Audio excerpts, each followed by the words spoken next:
there's nothing left to eat. We're on a winning streak, going out in style. Whoa, oh, oh, oh, oh, oh,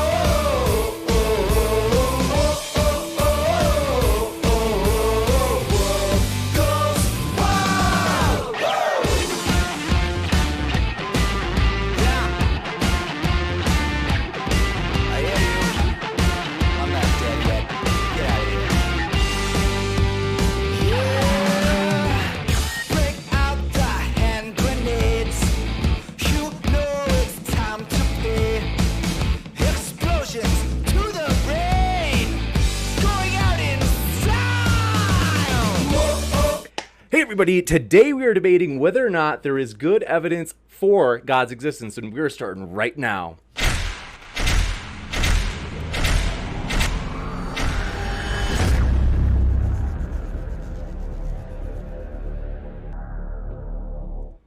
Ladies and gentlemen, thrilled to have you here for another epic debate, as we are so excited for this one, folks. It is going to be a great time. Thanks for being with us. And if it's your first time here, consider hitting that subscribe button, as we've got a lot more debates coming up. And we are very excited, folks. We want to let you know we have two seasoned speakers here tonight, and they're both linked in the description. So if you're listening and you're like, I like that. Well, great. You can find their links that I have put down in that little description box just down there, so you can hear more of both of these gentlemen.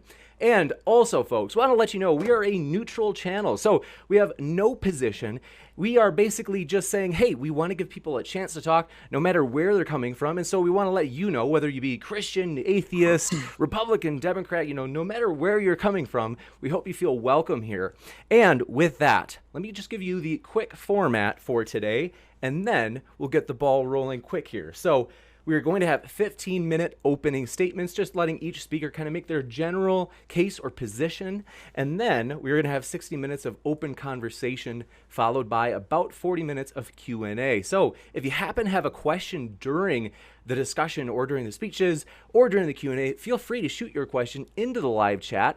Just tag me with an @ModernDayDebate. That'll make it easier for me to not miss it. And also, if you want, you have the option of Super Chat. That pushes your question to the top of the list, and it also allows you to make a comment toward one of the speakers that they would, of course, get to respond to. With that, we, of course, ask that you'd be your usual friendly selves in all of your questions or Super Chats toward the speakers, as we really do appreciate them being with us today and just getting to listen to them kind of exchange ideas. So with that, given that Tyler will be taking the affirmative today, Tyler will be getting the ball rolling, and I am setting the timer. But first, let me just say thank you both, Matt and Tyler, for being here. It's a pleasure to have you. Thank you very much. Here.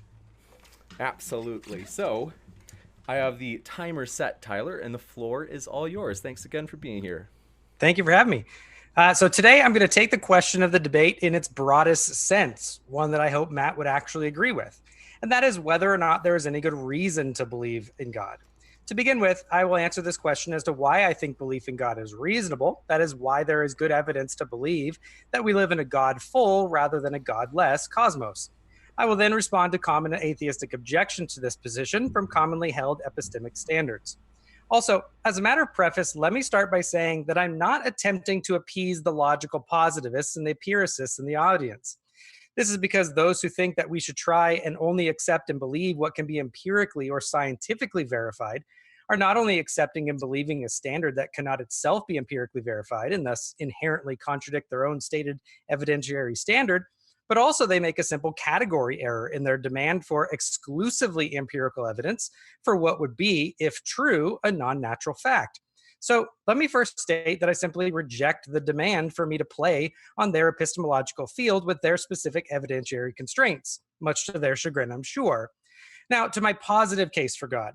Let me lay out a syllogistic argument that will be the framework for my statements here. I take it that the argument is demonstrably valid, so it will be the truth of the fact or the value premise with which Matt will want to challenge, I'm sure. The argument is as follows. Number one, if God did not exist, then no transcendental facts of reality could be coherently affirmed. Number two, we can coherently affirm transcendental facts of reality. Therefore, number three, God exists. Now, this might be too deductive for Matt, and since I'm not here really pushing for a kind of Cartesian or absolute certainty, let me attempt to make a much more modest, abductive version of the argument.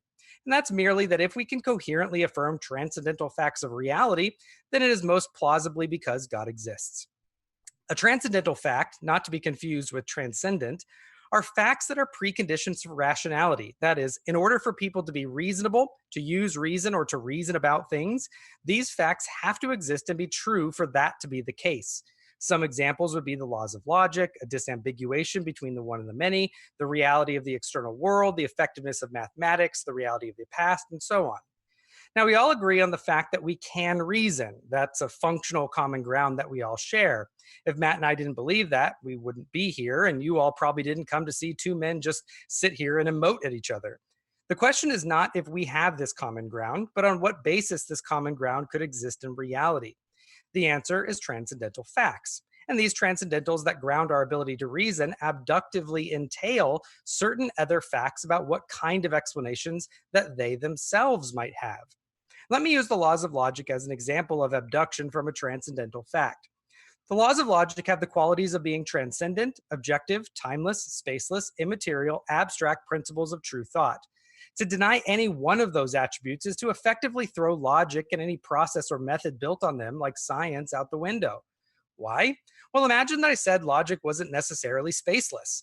This would entail that logic may only apply in specific locations in space.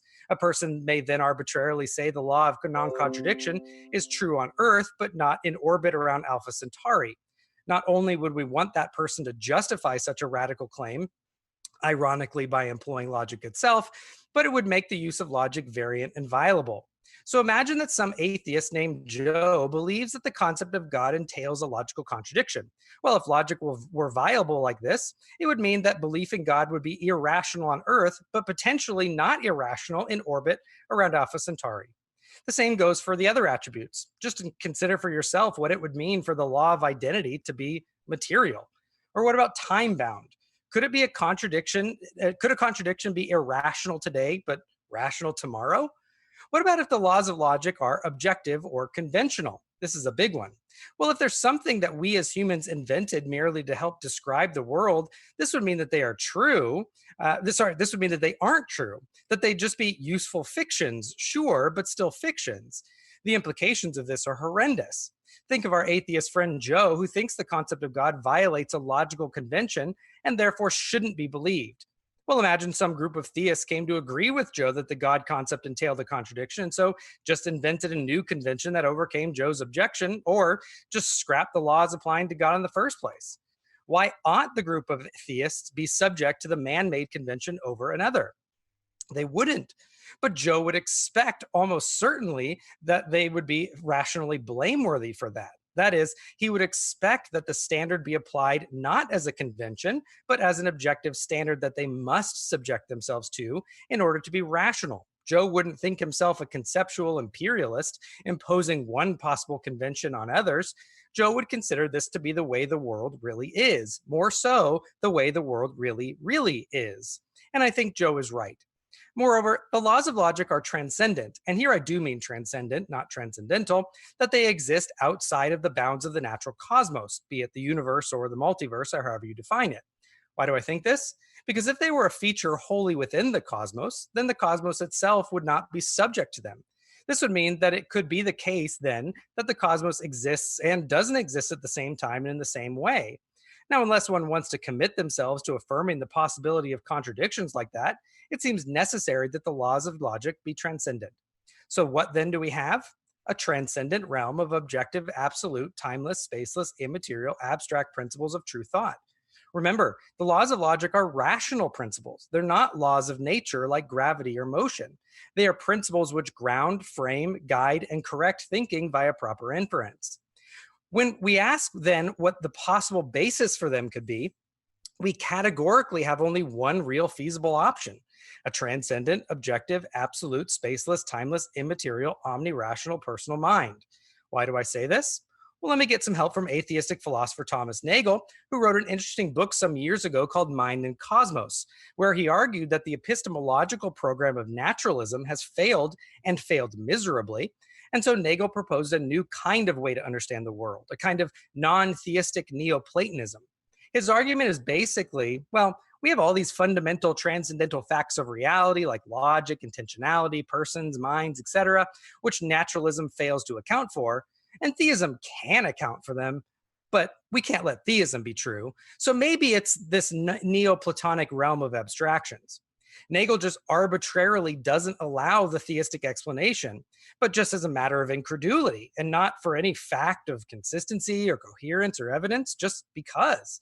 So he eliminates categorically all naturalistic accounts. He admits theism can account for these features of reality simply, but won't allow it. And so the only category left is a kind of Neoplatonic realm of abstractions. So Nagel says some version of that must be the case. But Nagel chops off his nose to spite his face by denying theism and doubling down on an incoherent category like what he already rejected in naturalism, because Neoplatonism just doesn't make any sense. It's literally incoherent. What does it even mean to say that the law of non-contradiction exists, not as a concept in the mind, but just abstractly as a thing unto itself? How would such an abstraction causally interact with the cosmos such that the cosmos would be subject to it, let alone incorporate it into its fabric of being such that nothing can exist or be true within the cosmos that violates such a law? Nagel's Neoplatonic world just cannot possibly be an explanation categorically because it just is conceptually vacuous and incoherent.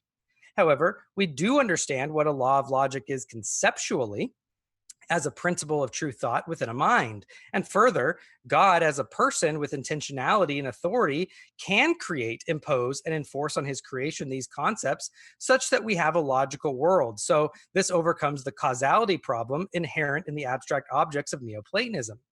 So what we're left with is, if natural explanations fail and Platonic explanations fail, then what we have left is agency, specifically based on the attributes of the facts under explanation: a transcendent, objective, absolute, spaceless, timeless, immaterial, omni-rational personal mind. And this is just what we classically mean by God. Therefore, we have a strong abductive reason to believe God is the best explanation for these fundamental features of reality. Notice this means that God is necessary for our ability to even reason in the first place. So that we can reason becomes explicable only within a theistic worldview. Now, let me shift to two common objections I see from atheists and try to speak to them to help advance the dialogue that'll follow. These are the issues of brute facts and Occam's razor. First, brute facts. At this point in these discussions, a common tactic many take is to simply question why we need to conceptually ground transcendental facts like the laws of logic in the first place. Can we not simply appeal to ignorance or agnosticism and say we don't know what grounds them, or make even the harder claim that they need no grounding at all, that they are brute facts? For isn't that what the Christian does with God anyway? A couple of thoughts. First, God is not a brute fact. God is a self-existing necessary fact, and such a fact does have a grounding for why it exists, the self-contained necessity of its own being. That is not an ungrounded or ungroundable fact. So if Matt wants to say that the theist does the same thing with God as he may try to do with the transcendental facts of reality, he's simply mistaken. On the other hand, the transcendental facts of reality do not seem to be self-existent necessary facts, especially on a naturalistic worldview. So on naturalism, we could imagine that nothing exists, has ever existed, or will ever exist. Ignore the semantic problems with saying that nothing exists. To escape this, Matt would need to posit, along with Nagel, some kind of Neoplatonic realm that eternally existed abstractly, even if no natural cosmos ever existed. But then my previous objections to that would apply, and Matt would then be committing himself to a category of explanation, which I doubt he's willing to do. Also, claiming ignorance of an explanation isn't a valid response either. One's own ignorance or personal incredulity are not objections. They're just statements of a personal disposition. Imagine Matt gave all kinds of good arguments and evidence for evolution, and someone responded, well, that's great, but isn't it possible that you have the wrong explanation or that you've added an explanation that isn't needed? Therefore, it's more rational to withhold belief than it is to believe. Certainly, Matt would think that this person is free to remain skeptical or agnostic if they wish, but I doubt he would take that as a reasonable defeater for his belief or his arguments. So saying that there could potentially be some otherwise unknown or unstated, possibly better explanation than God as an abductive explanation may sound nice to the skeptics, but it's not actually a reasonable response. And this leads to a more common response that some atheists give. some version of I don't know position, which honestly, Matt himself often couples with an almost fetishized use of Occam's razor. Now, Matt has often correctly noted that Occam's razor is not that more simple explanations are de facto preferred. That would just be silly and falsified so often that it wouldn't even be helpful as a rule. So Matt's absolutely right to point out that the rule is that we ought not multiply entities beyond reason.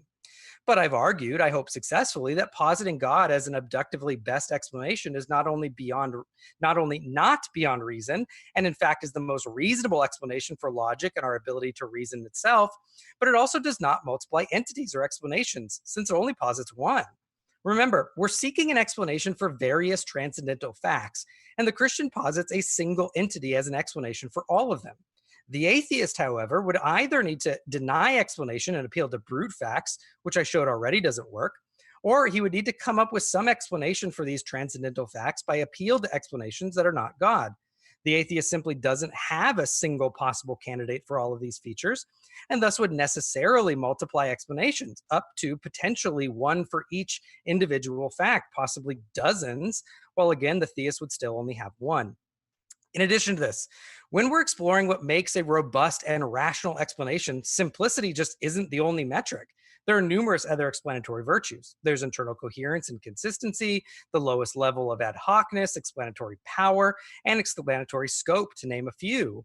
And as an explanation, God is an exemplar in each of these metrics, making it a very powerful explanation as an entire matrix. And this is not only true for the transcendental facts like those listed above, but also for other big facts of reality, like why there is something rather than nothing, specified complexity of genetic information, the fine-tuning of the constants and quantities of the initial state of the universe, the existence of rational and moral agency, the facts surrounding the resurrection of Jesus from the dead, and so forth. So Matt might want to point to minutiae within the creation, such as possible prayer experiments. But the question is, if atheism doesn't even get the big things right, and theism does, then why think atheism is more plausible? So to that end, given the transcendental facts of reality and what we know about them, one has a high abductive warrant for belief in God as the one ground of being for all reality. Thank you very much. Thank you very much. Next, we will switch it over for Matt's opening statement. Thank you very much, Tyler. And Matt, thanks so much for being here. The floor is all yours. Great. Thanks for having me. I appreciate Tyler being here. I don't know. I'm always interested to see if we can find some common ground, but I think Tyler may have undercut the possibility of some common ground here. Is there good evidence for God? This is a much better question than what we are often presented with, which is there evidence for God? And I, like many other people, have, in the process, human beings are subject to hyperbole. Will say, oh, there's no evidence for God. Well, that's not strictly true, in the sense that people constantly note, well, there's anecdotal evidence and accounts and things like that. And so it's much better for us to address, is there good evidence for God? Just as it would be a good question to ask, is there good evidence for any proposition? And so the question then becomes, what makes evidence good? And here is perhaps where we're going to have our biggest disagreement, because it's easy to view this as a purely subjective exercise. It's difficult to define what counts as good evidence, and each individual is going to have some subjective assessment of what they consider good. And the temptation is to merely base it on what an individual finds compelling or convincing. The problem is that we know that people can be convinced for bad reasons and with bad evidence. And the fact that we can know that means that we can assess things at least in a nearly unbiased fashion, or at least removing as much bias as we can, to say, this person has believed something for bad reasons, and that implies that we can identify the difference between bad reasons and good reasons. This is the foundation of why we dig in on epistemology, to find out how can we justify saying we know something, or that we are reasonably warranted in believing something. So imperfect and incomplete, it is an attempt to be as objective and unbiased as possible, something that we cannot actually do. I got to notice that my internet connection is unstable. Hopefully I didn't get cut off, but we have not yet formed a perfect epistemology. We've done a good job at eliminating some problematic issues. We've identified that if we put together logical syllogisms, we can identify fallacies. And if a logical if a syllogism is fallacious, that means the conclusion is unreliable. It doesn't mean the conclusion is necessarily false. When we're assessing people's accounts of things, which we seem to be limited by our sense information. And so I'm going to experience a world and you're going to experience a world, and we're going to try to communicate and relay what experiences we've had with that. Unfortunately, we know that people lie. We know that people exaggerate. We know that people reach flawed conclusions, have sloppy interpretations, that we have bad memories, that we're subject to peer pressure and manipulation. This does not in any way mean that everything everyone says is wrong. It just means we have to. Testimony is notoriously bad. We also know that we're bad at understanding and relaying our personal experiences. The know thyself kind of paradigm is a great instruction, but the question is, how well can we actually know ourselves? So when somebody comes to me with an account of something that is supernatural or extraordinary, I'm certainly willing to believe that they had an experience and that they are honestly trying to accurately relay that experience. But that doesn't mean that the story that they are relaying is accurate or that the conclusions that they've reached are warranted. So when we're evaluating evidence, there's two components. There are the data, the facts that are presented, which are the evidence.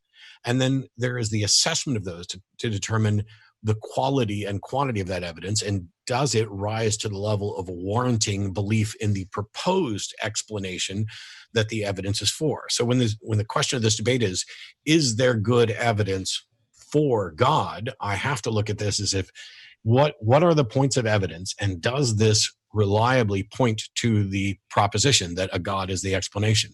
When we're evaluating evidence, it would be ideal evidence would be repeatable, independently verifiable, strongly tied to a specific discrete hypothesis, and our hypotheses cannot be vague, which is a constant problem of someone arguing for some nondescript deistic, theistic God as a foundation for something, and then moving from that to a specific God. There's a little leapfrog there.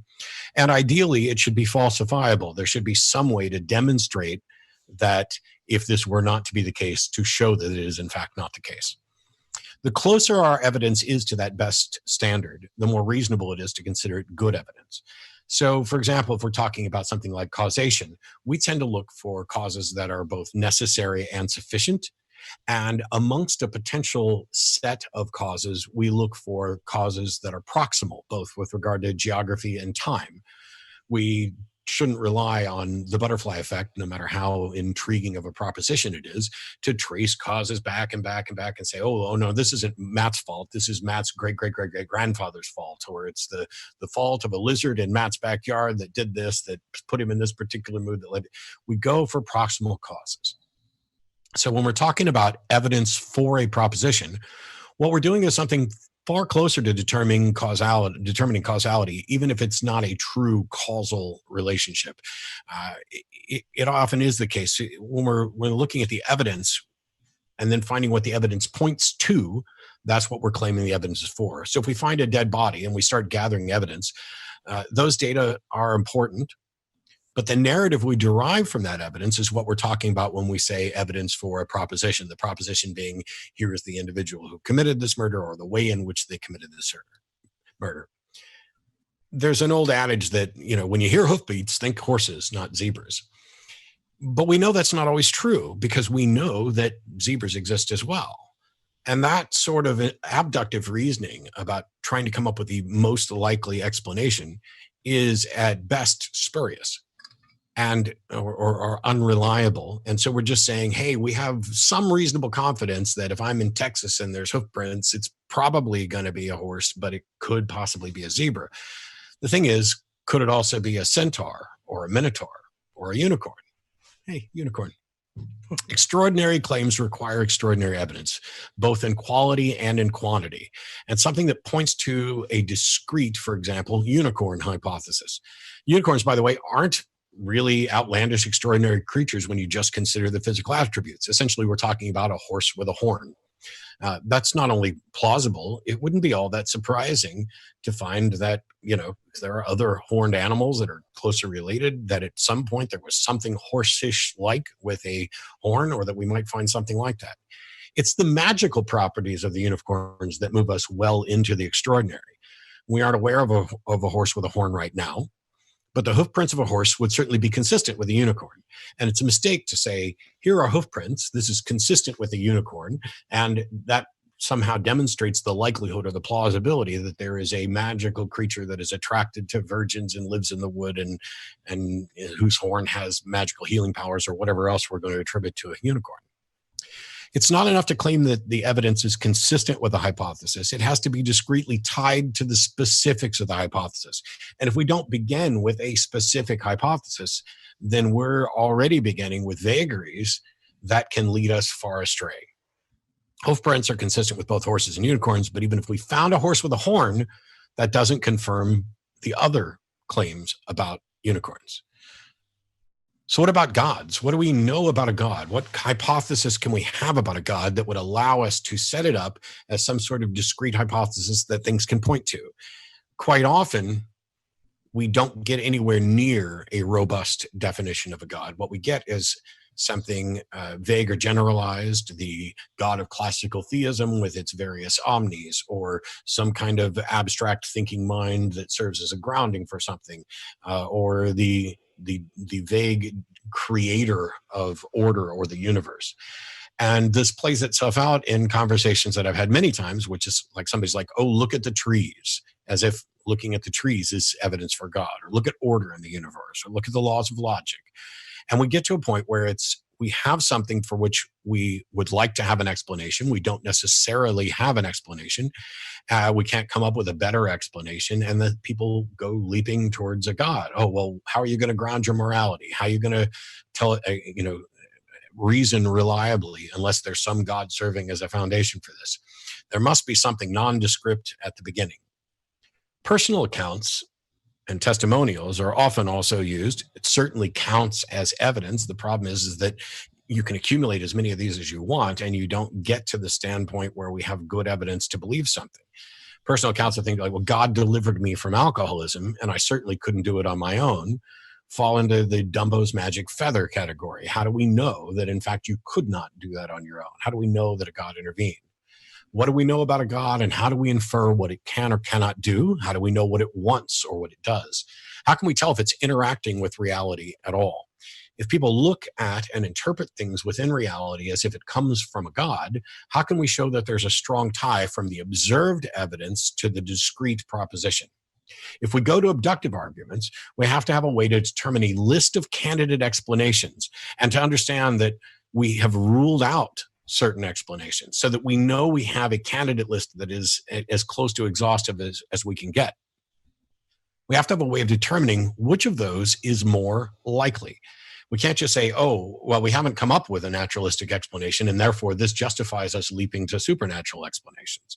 We need some data to determine how often the proposed X is the cause of the effect Y in order to make a determination of how likely something is as a cause, or how comparatively likely the probabilities are that this is the better explanation. I don't know how anyone could do this with a God, where we have no confirmed examples of a God ever doing anything. It's all inference. It's all unfalsifiable suspicions, appeals to ignorance or abstractions. So I'm not aware of any good evidence for God.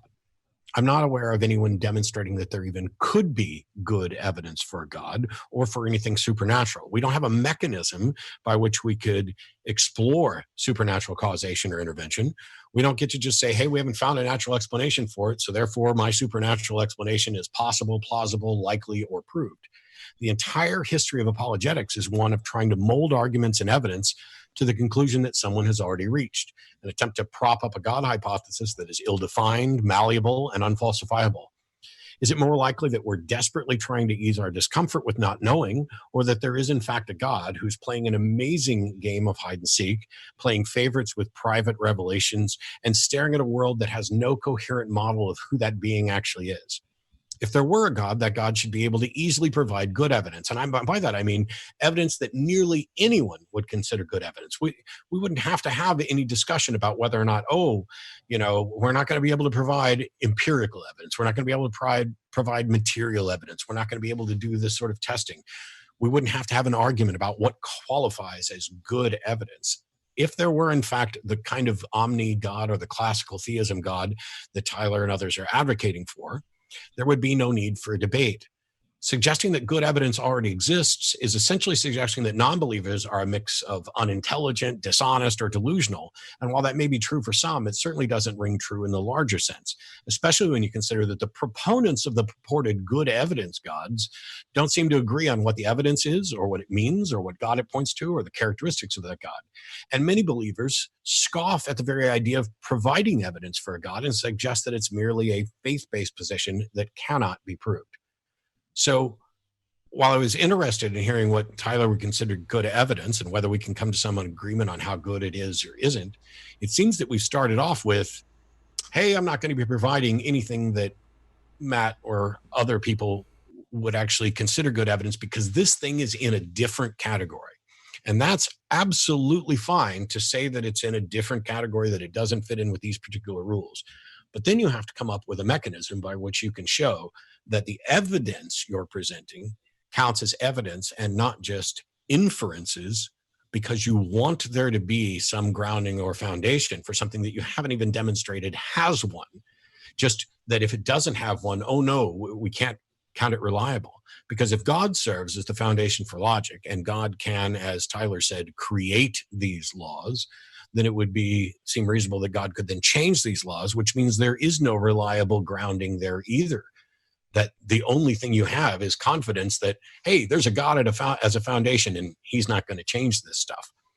And yet you still haven't done anything to demonstrate the subject of the debate, which is there good evidence for God? Essentially, what we've started with is, I'm going to throw out everything that would normally be considered good evidence for reaching a conclusion.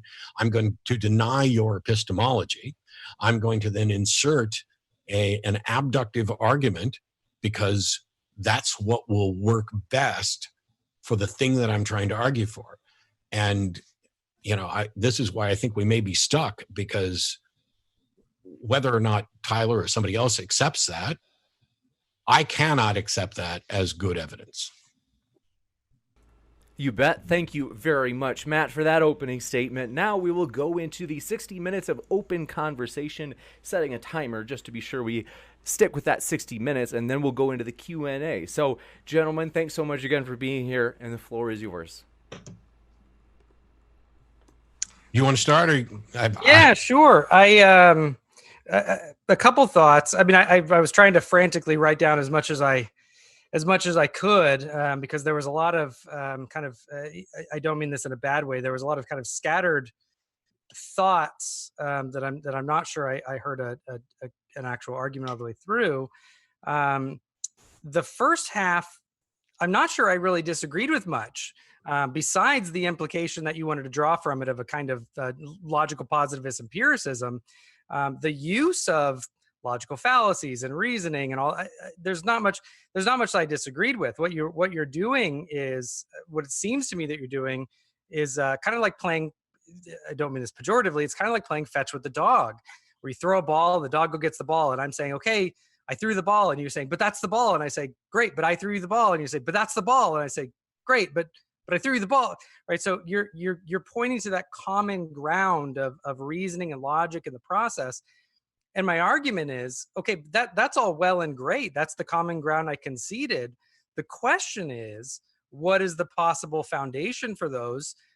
And are they true? I'm hoping you're interested in what's true and not merely what's pragmatic. Yeah. So, and so this is why, and I took a bunch of notes while you were talking. We're in agreement. Let's just say we're in agreement that we'll just stick with identity, non-contradiction, excluded middle as the foundations of reason. The thing that I'm not convinced is that anyone has demonstrated that there is or could be some justification or some foundation behind that, because you'd have to show that this isn't just the way things are. And I understand that it would be nice to say, we have shown that this is an inviolate foundation. I just don't see how we can actually get there, because one of those things where you would have to assume they were true in order to use them in the first place. And so rather you're taking an extra step and saying, I think we have described something that is, these transcendents must exist in a timeless, spaceless realm. Well, that is a step further than I can go, because I don't look at them as extant things, or don't see the need to create a separate realm. Because imagine there was nothing. Hey, and I realize this is incredibly difficult. Now we're going into universe from nothing crap, which I'm not going to do. But those things would still be true, because nothing is nothing. It's not nothing, and everything is either nothing or not nothing. Those things would also be true in any realm that I could imagine, and they seem to be true whether or not there is a God. And so the curious thing is that if you think that God can create these laws of logic, can God change them? Yeah. So I think, let me try to help. I think there might be a slight misunderstanding in how you're understanding not only the concepts that we're dealing with, but the argument that's being made. Because you said a couple of things like, oh, well, you basically cast the argument as, well, I don't know, so therefore it'd be really nice if God was there, which wasn't the argument that I made at all. That type of psychologizing, you repeatedly dismissed the notion that it was okay to say I don't know, which no, I reject. I didn't dismiss. I didn't dismiss it. It's okay to say I don't know. That's why I even gave the example that it might be permissible for you to remain a skeptic. That might be very good. But for someone who has a robust argument and evidence for something, your incredulity about something is not a defeater for it. Right? You might remain. I'm wondering what the actual evidence is. But you said God can create these laws. No. You did. I wrote it down as you said it. God can create these laws. No, actually, I said that God can create the universe that coheres to those laws. I hold it as I'm an idealist, right? I think maybe you misspoke. Maybe you misspoke. Maybe I misheard. Whatever. Yeah. But so I wrote that down because it seemed really strange that someone would say God can create these laws, because that suggests that he can change them. Right. But if God can't change them, then he's bound by them, which means they transcend God. No, because if this is where I want to back up. Okay. Right, because you properly said, and I get that's why I said in my own, let's ignore the semantics of saying nothing exists. Sure. we all get the problems with that. Yeah, you and I both agree that's silly. Yeah, but I know what you mean. This is where I was bringing up Nagel, right? Nagel was pointing out, well, natural explanations naturalism just fails epistemologically to ground all these transcendental facts of reality. It just categorically does not work for any of them, right? There's an atheist philosopher arguing this, and he's been pretty successful in defending that. And he goes on to say basically what you did, which is, well, they'd be true even if nothing existed, right?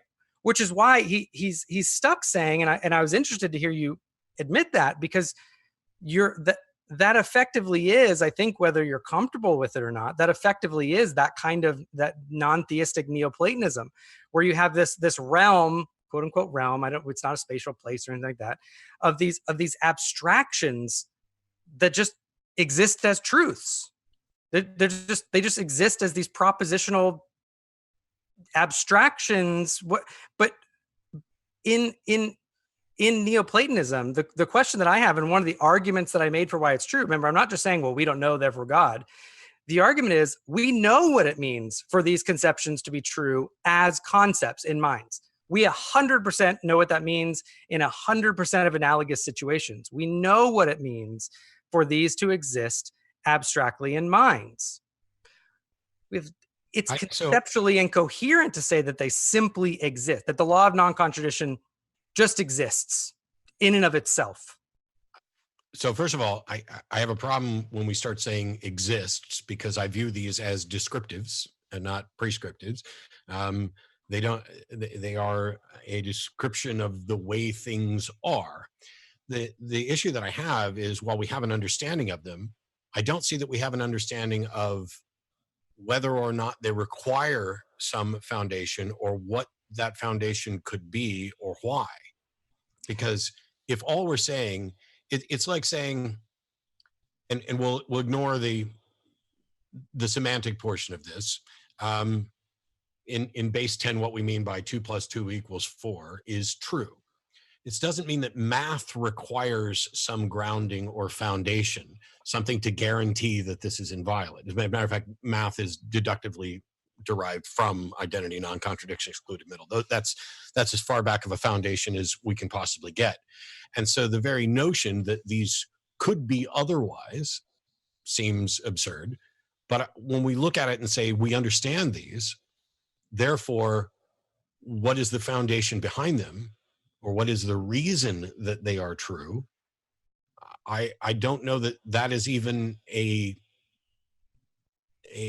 cogent question, because I don't see what the demonstration is that there needs to be some reason other than that they are true. I mean, what is wrong with something just being the way it is? I would push you that you're kind of speaking out of both sides of your mouth a little bit, right? You're saying we don't need an explanation, but I'm going to give an explanation of them as descriptions of reality, right? You're attempting to provide an explanation, and there's providing an explanation. Okay, here's the difference. I'm describing them, but I'm not providing a reason for why they are.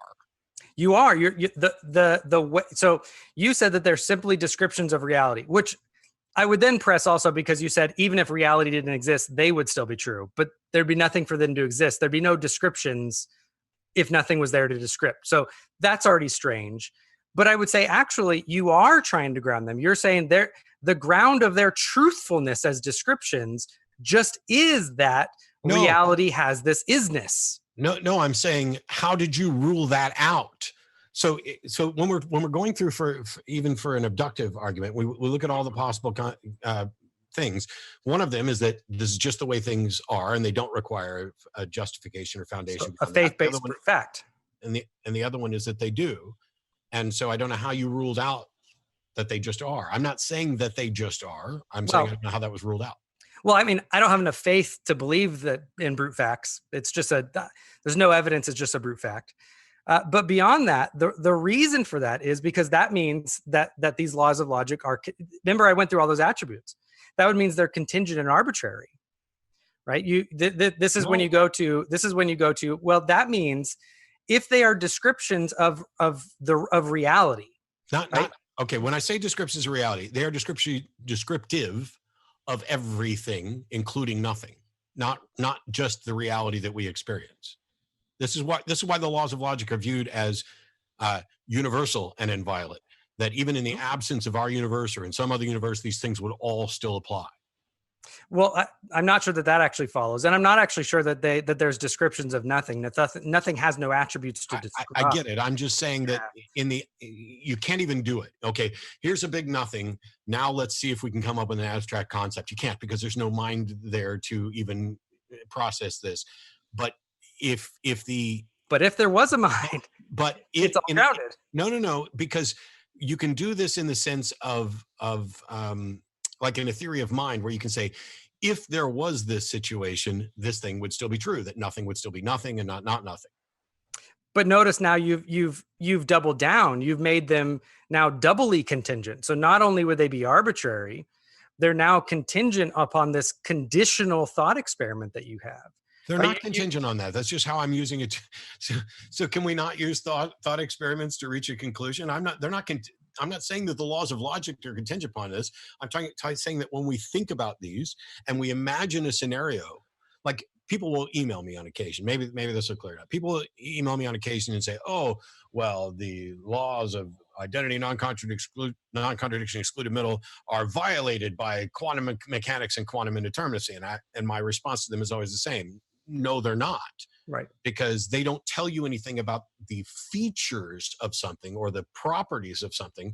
They just say that it is what it is. And so if something is non-determinate, then it's non-determinate, and it's not non-determinate. You know what I'm getting at. And so these things apply at every discrete level. Now, if somebody could show that there was a scenario where they didn't apply, okay, that would undermine it.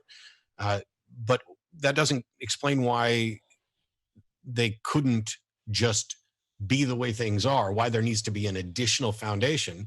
And the foundation that you're proposing, I don't know how that does anything to add to our understanding or their usefulness, or to show that that foundation is true and that foundation can't be violated. Like, can God change them? Yeah, and this is where I would continue just to push back and say I just don't have enough faith to hold brute facts like that. These are features that we can describe and give descriptions of their contingency, right? That we can, while they're necessary facts, when we talk about what they are, right, you're somewhat moving the goalpost, because you're going from they could have existed apart from anything existing, but they exist as descriptions of things, even nothing, even though nothing doesn't have any attributes to describe, right? So there's this kind of jello effect that's happening in the way you're trying to describe them without pinning down what they actually are. And I'm going to say, well, going back to yours, you said things like, oh, well, the God of classical theism, the omni, the creator, all this kind of stuff. Well, that's too vague to be helpful. And I'm going to say, well, your only escape just is this kind of nailing jello to a wall, that they're descriptions, but there's nothing really to describe, and they always existed, but they describe what actually exists. That is like the epistemological version of the flying spaghetti monster.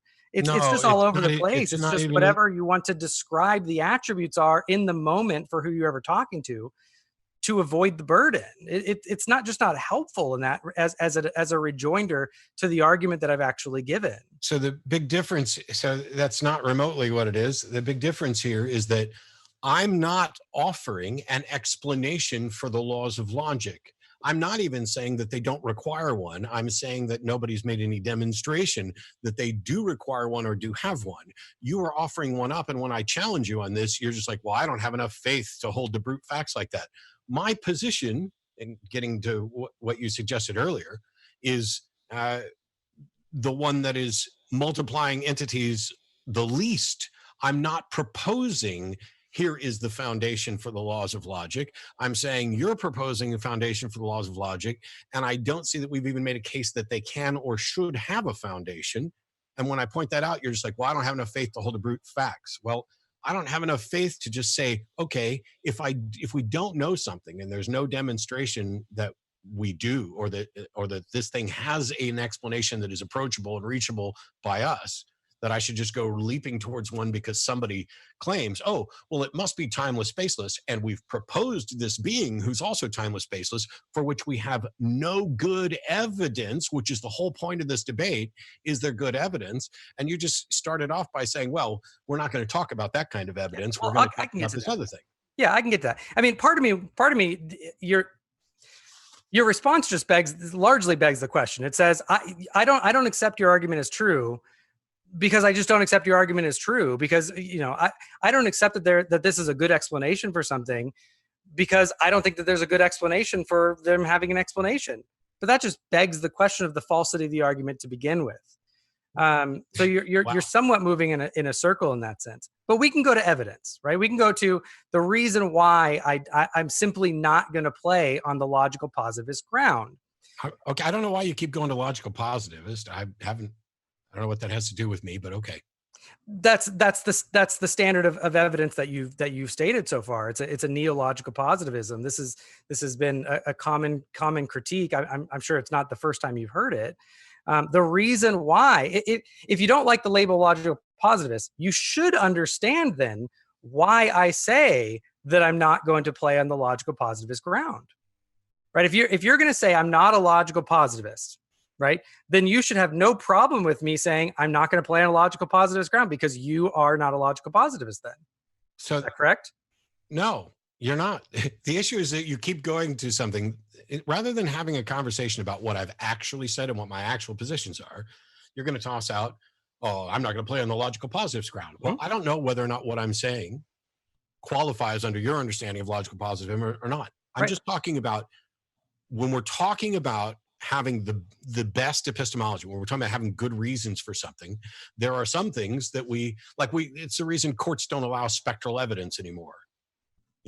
It's that sort of thing gets ruled out because it is necessarily unreliable. And I'm not saying that the only way to know something is to be able to put it into a beaker.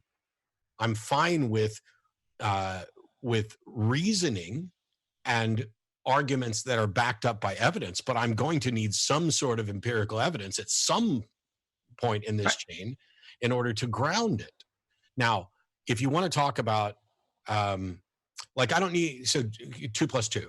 I'm fine with abstractions and mathematical, but that can be demonstrated that that is the case. And this is why we both agree on identity, non-contradiction, excluded middle. And it's why we're stuck when you try to go a step further than that, because those things, while we can agree on them, we can also put them into practical use and show that they continue to produce results. So there's a sort of a pragmatic, these are my presupposition, but they are borne out by pragmatic testing. And if ever we reach a point where we find out that the laws of logic are somehow not universal or not reliable, well, that's going to be a ground-shaking undermining of everything related to reason. But it does not mean that I think I have a foundation for them. Yeah, and I would just, again, I think that I provided a good argument for an explanation and a foundation for them. I think you provided an argument. Largely dismissed it. So we can move on from that, because so far you haven't actually dealt with the argument. It's been, I just don't like abduction. Well, no. Well, first of all, the argument was valid, but there's no demonstration of soundness, and demonstrating that it is sound is where the evidence comes in. So if we're going to have a debate on, is there good evidence for God? You don't just get to say, well, I think I presented a good argument, because this isn't about a good argument. It's about a sound argument, and a sound argument is backed by good evidence. So what's the evidence? A good argument would be a sound argument. So okay, but there are people. So there's a difference between validity and soundness. So I'm saying, Absolutely. What's the evidence that shows that the premise is true? What and so this is where I'm pushing that I think the standard you've given is a logical positivist one, whether you like it or not. Okay. Because what counts as evidence for something, that evidence of a syllogism, right? I mean, I spent about 8 minutes hashing out actually and defending the premises of the argument. From good abductive reasoning and implication, right? That's a perfectly valid and sound way to argue in any philosophical discourse, except with a logical positivist. That's why you're having the reaction to it that you're having, because you want there to be repeatable, empirical, independent, tied to a hypothesis, all these types, which is I'm not saying that the scientific method in empiricism is a bad kind of way to do things. The question is if it's the only way, and if it's the only way that we can reasonably believe in certain things. And I would push back and say, like I did in the beginning, one, that standard itself cannot meet its own evidentiary weight. And so you're believing it contrary to its own evidentiary standard, which you claim, which is a problem. You have no evidence for it directly. So you have no empirical evidence for it, which is a problem. No, it's about what is the proposition? Okay, would we agree that we could perhaps divide propositions into two categories: those which are subject to scientific investigation and testing, and those which are not? Provisionally, sure. I don't know how that could be any. I mean, that's a direct logical negation. It has to be true by the laws of logic that the propositions fall into two categories: those which are demonstrable under scientific investigation and those which are not. That's a direct logical negation. There has to be two categories. I have some caveats to it, but provisionally, sure. How can you have caveats to X and not X while you're sitting here talking about the laws of logic? For the same reason I could say, well, the explanation is God or not God. What falls into not God, there could be a whole host of things that falls into not God. I haven't mentioned anything at all about what falls in either category. I'm just trying to get to agreement that those are two categories which are exhaustive and mutually exclusive. Things which can be demonstrated scientifically and things which cannot. Provisionally, yes. Keep going, please. It's frustrating to have someone come in to talk about the laws of logic, and you draw the simplest or next almost simplest Venn diagram just to get to a point of agreement to make a point. I'm agreeing with you to move on. No, you're providing provisional assent. This makes me wonder if you actually understand the laws of logic, because I do. If there's X and not X, and I provided categories that are X and not X, why would you ever give provisional assent? For the same reason, actually, you should be very happy with this, because when you go against a lot of presuppositionalists who want to argue that it's God or not God, that actually causes all kinds of problems, because there are other options that are available for it, even though strictly speaking, that is a disjunctive. So again, I don't think it's going to be a substantive issue. That's why I said provisionally, go for it. There's things that can be scientifically proven and things that cannot be scientifically proven. Great. Can God be scientifically proven? This is okay. It depends on what you mean. You're going to have people that are going to say it depends on what you mean. It doesn't depend. It does because can God make himself scientifically provable? It depends on what you mean by it, because if you mean by it, the reason why I say depends is because I don't know conceptually exactly what you mean by it. If by scientifically verifiable, you mean something like repeatable, independent, empirical, direct evidence, the answer is going to be no. God can't do that? If you mean something, God cannot make something natural that is non-natural. That's like saying, can God make a married bachelor? So no, God cannot make empirical evidence for non-empirical facts. So God can't make a married bachelor. God can't take human form and provide evidence of his divinity? He did. So let me finish. This is where I'm going. This is why you would have some people who would say there can be empirical facts that serve as a proposition or a premise within a syllogism that leads to the conclusion that God exists. That's not the same thing as saying there is direct scientific evidence for God directly. This is why I'm saying it just depends on what you mean. That's not what I asked. I didn't ask if there was already direct scientific evidence of God. I asked if God could provide scientific evidence of God. Yeah, in the indirect, yes, God could provide, and many people have made arguments, cosmological arguments, fine-tuning arguments, that there are scientific empirical facts in reality that serve as evidence within broader arguments for the existence of God. That's not the same thing as saying there can be direct scientific evidence of a non-natural entity, for example. Those are two different things. That's why I'm saying there's nuance in these, right? This is actually where I want to push back as well on you, right? When we say something like there's good evidence for God, right? One of my frustrations in dealing with atheists, I was happy that you said it's hyperbole to say there's no evidence. I wasn't happy that you said, well, people can claim whatever they want, right? For example, I think there are good arguments for atheism. Problem of evil, for example. I can concede to my opponent. I apologize, Tyler. That's incredibly ironic, as I'm on record as being really I almost never use the problem of evil. I don't think it's a particularly good argument. Go ahead. Well, no, I should clarify. I think the existential version of the argument can be powerful, compelling evidence for people. Oh, I think it can be convincing. But whether or not an argument is convincing is independent from whether it's good. I understand that as well. So one of what I would hope for is at least a level of saying, look, I can see why people would be that would be a good argument for something. Yeah. When it comes down to, well, they just always believe on bad evidence. Yeah, okay. No, for clarity, I'll concede that point. I can see why people are convinced and think that they have good evidence and good argument for God. I can see why you are convinced of what you're saying. I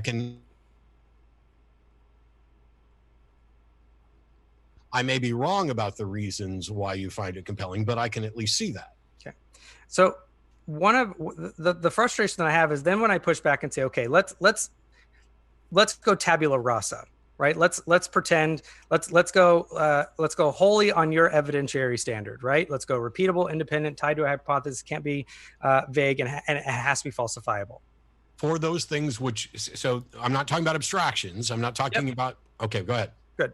So if I were to ask you, and I know, I've seen enough of your debates. I know you've been challenged with this before. This isn't going to be new. I'm not trying to get you a gotcha or catch you off guard.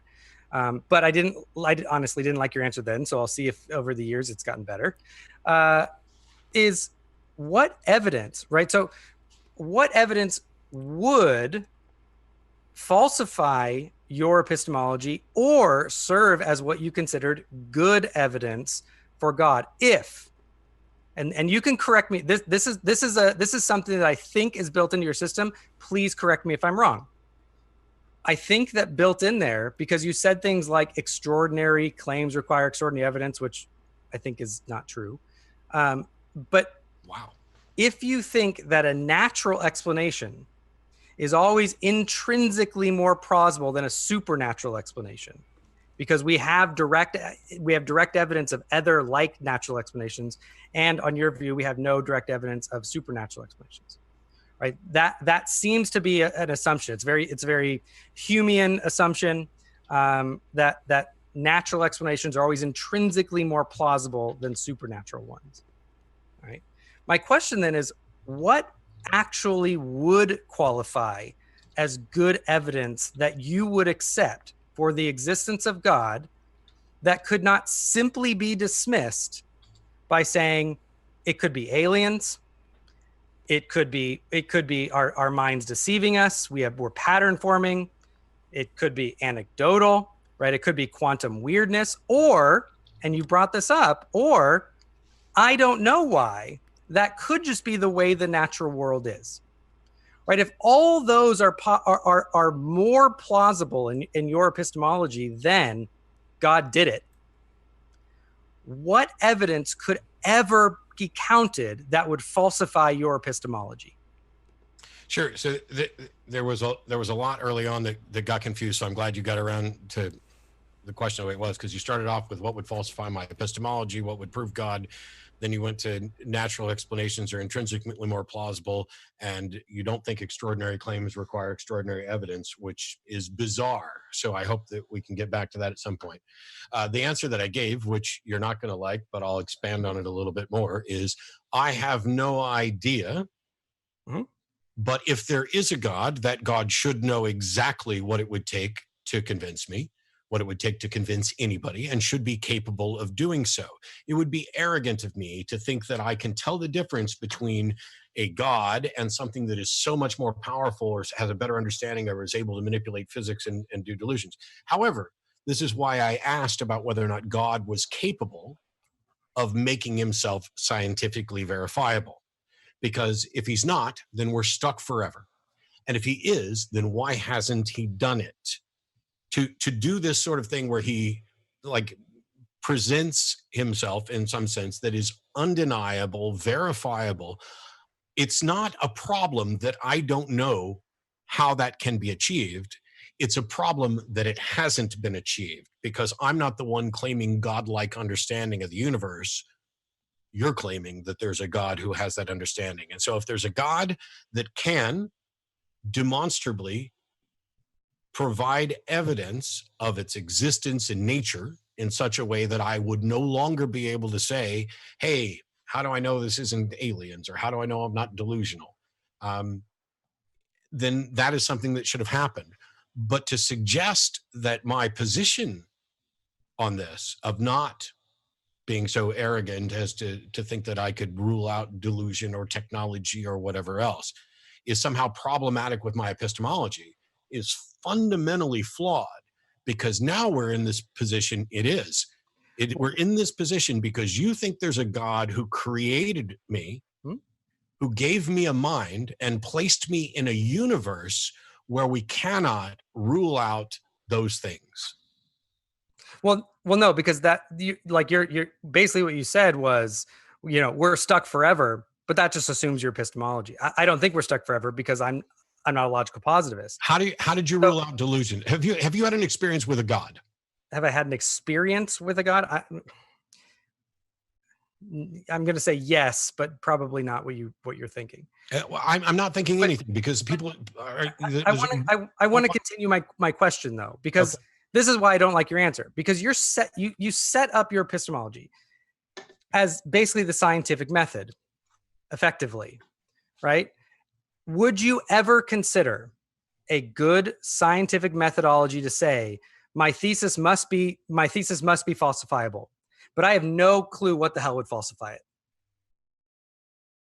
Would that ever qualify for you as a good scientific way to go about understanding a topic or coming to a position? But that's not about understanding a topic. That is about the foundation. And so the fact that there are limits to the foundation is the very problem. I didn't create the universe. I didn't set things up so that there are a number of possibilities. I'm not asking you that, though. And incomplete knowledge. I'm looking at the universe and saying, look, how can I best understand? How can I best come to reliable understandings of this? It's not the fault of science that there's supposedly a God that works in a supernatural way that isn't testable or verifiable by science. That's not a fault of the scientific method. That doesn't mean that that method, that epistemology is in any way flawed. What it means is that if what? I'm not blaming, I'm not saying that's a fault of the scientific method. It's the fault of the God. No. Yes, it is. If there is in fact a God, if there is in fact a God who sets up a universe where scientific methodology is the single most consistently reliable way to understand truth, and an absence of perfect knowledge and understanding means that we cannot, nobody's demonstrated any mechanism by which we can investigate the supernatural. They haven't shown that the supernatural exists. They haven't shown that the supernatural can interfere with the natural world. They can't even show that a God answers intercessory prayer or anything like that. There's no demonstration of a mechanism. If God has set up this system such that he and all of his machinations are separate from the way we look at the world to determine whether what is real and what is not, then that fault lies with God. And why would a God ever do that for the single most important question anybody could ever consider? Why would it have a fundamentally different understanding that flies in the face of reason and evidence? Which just begs the question that it flies in the face of reason. I've given good abductive reasons to think that God is the best only foundation for why we can reason in the first place. But I want to go back. I've asked you about falsification. No, I missed the last part of your sentence. I said I want to go back because I'm still, when you're saying a thesis, in order to be reasonable, in order to be true, in order to be pragmatic, whatever it is, needs to be falsifiable. I keep going back and I'm saying, okay, great, Matt, if you have the opportunity to convince me, go for it. I'm going for it. I'm going to be a logical positivist. I'm down with you, but I need falsifiability in order for me to hold this, to go full bore with Matt. There's got to be falsifiability in this position, right? It's not ego. It's not pride. It's not arrogance to know the falsifiability of your own position. Falsifiability in which position? Because falsifiability is a component of the scientific methods. Okay. You're using the scientific method writ large as your evidentiary standard for your epistemology. So I'm asking you, on your epistemology, what is the falsifiability of your epistemic standard? A demonstration that something is true that doesn't. Let me give an example. Let me give an example.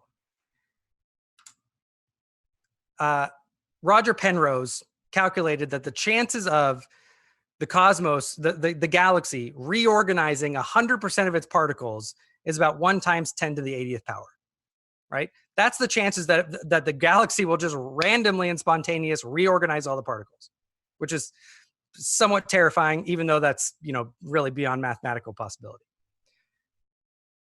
If suddenly some of the stars rearranged and said, Matt, I'm Yahweh, I'm here, would something like that, right? If you're asking for evidence, empirical evidence, would something like that count as evidence for the existence of God?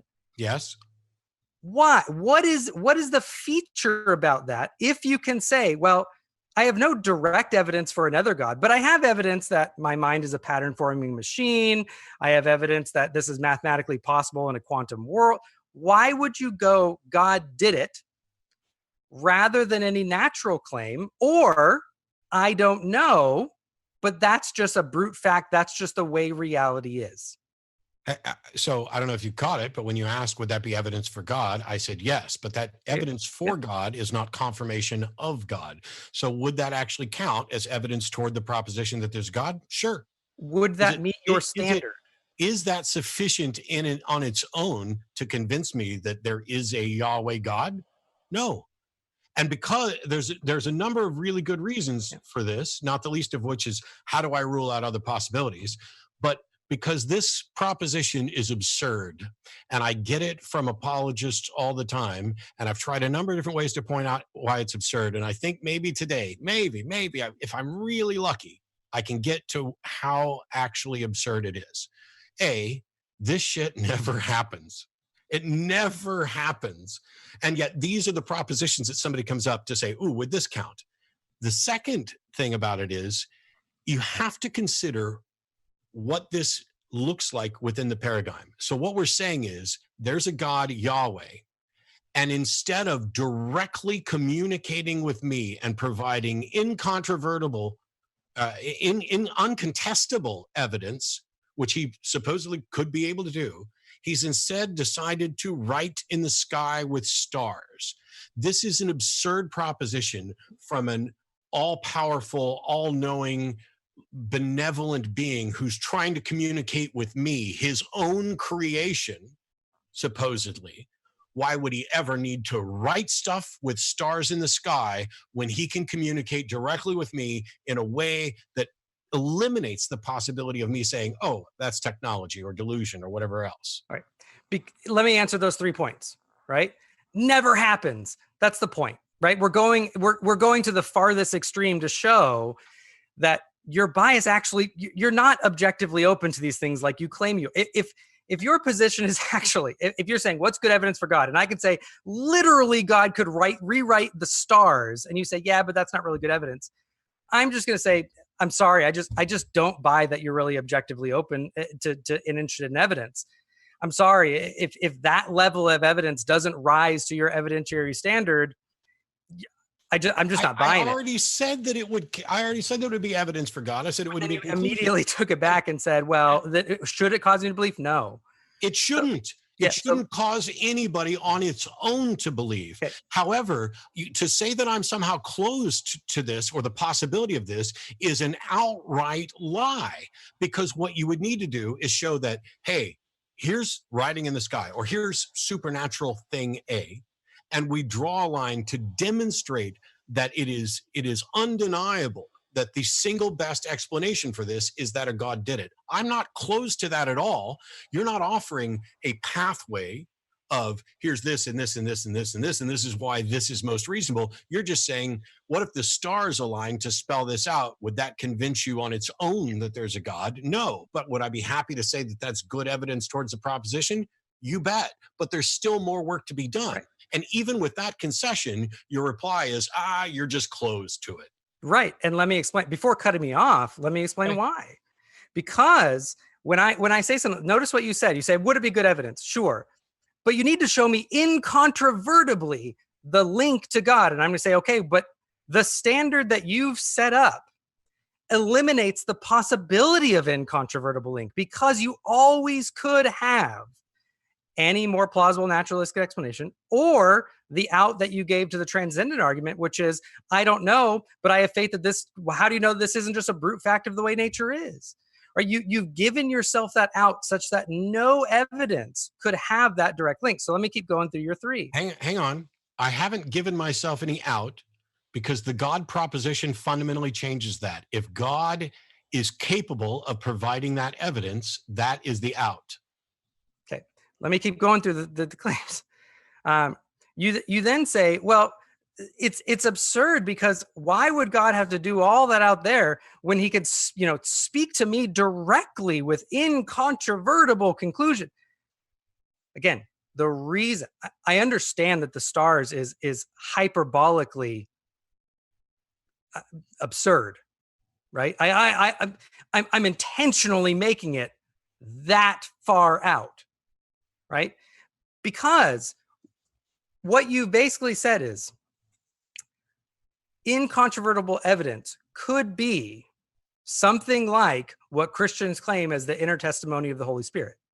God communicating directly to you such that you could believe, right? So my question is, because you're nodding your head, which I'm happy, but when I ask you, okay, great, you might think in this abstract context that that's good evidence, but then remember, you want to say, well, in order for it to cause me to believe, again, we're not talking about what in the actual world would compel you to believe. Maybe you believe for bad reasons, whatever it is. An accident might cause you to believe tomorrow night, whatever it is.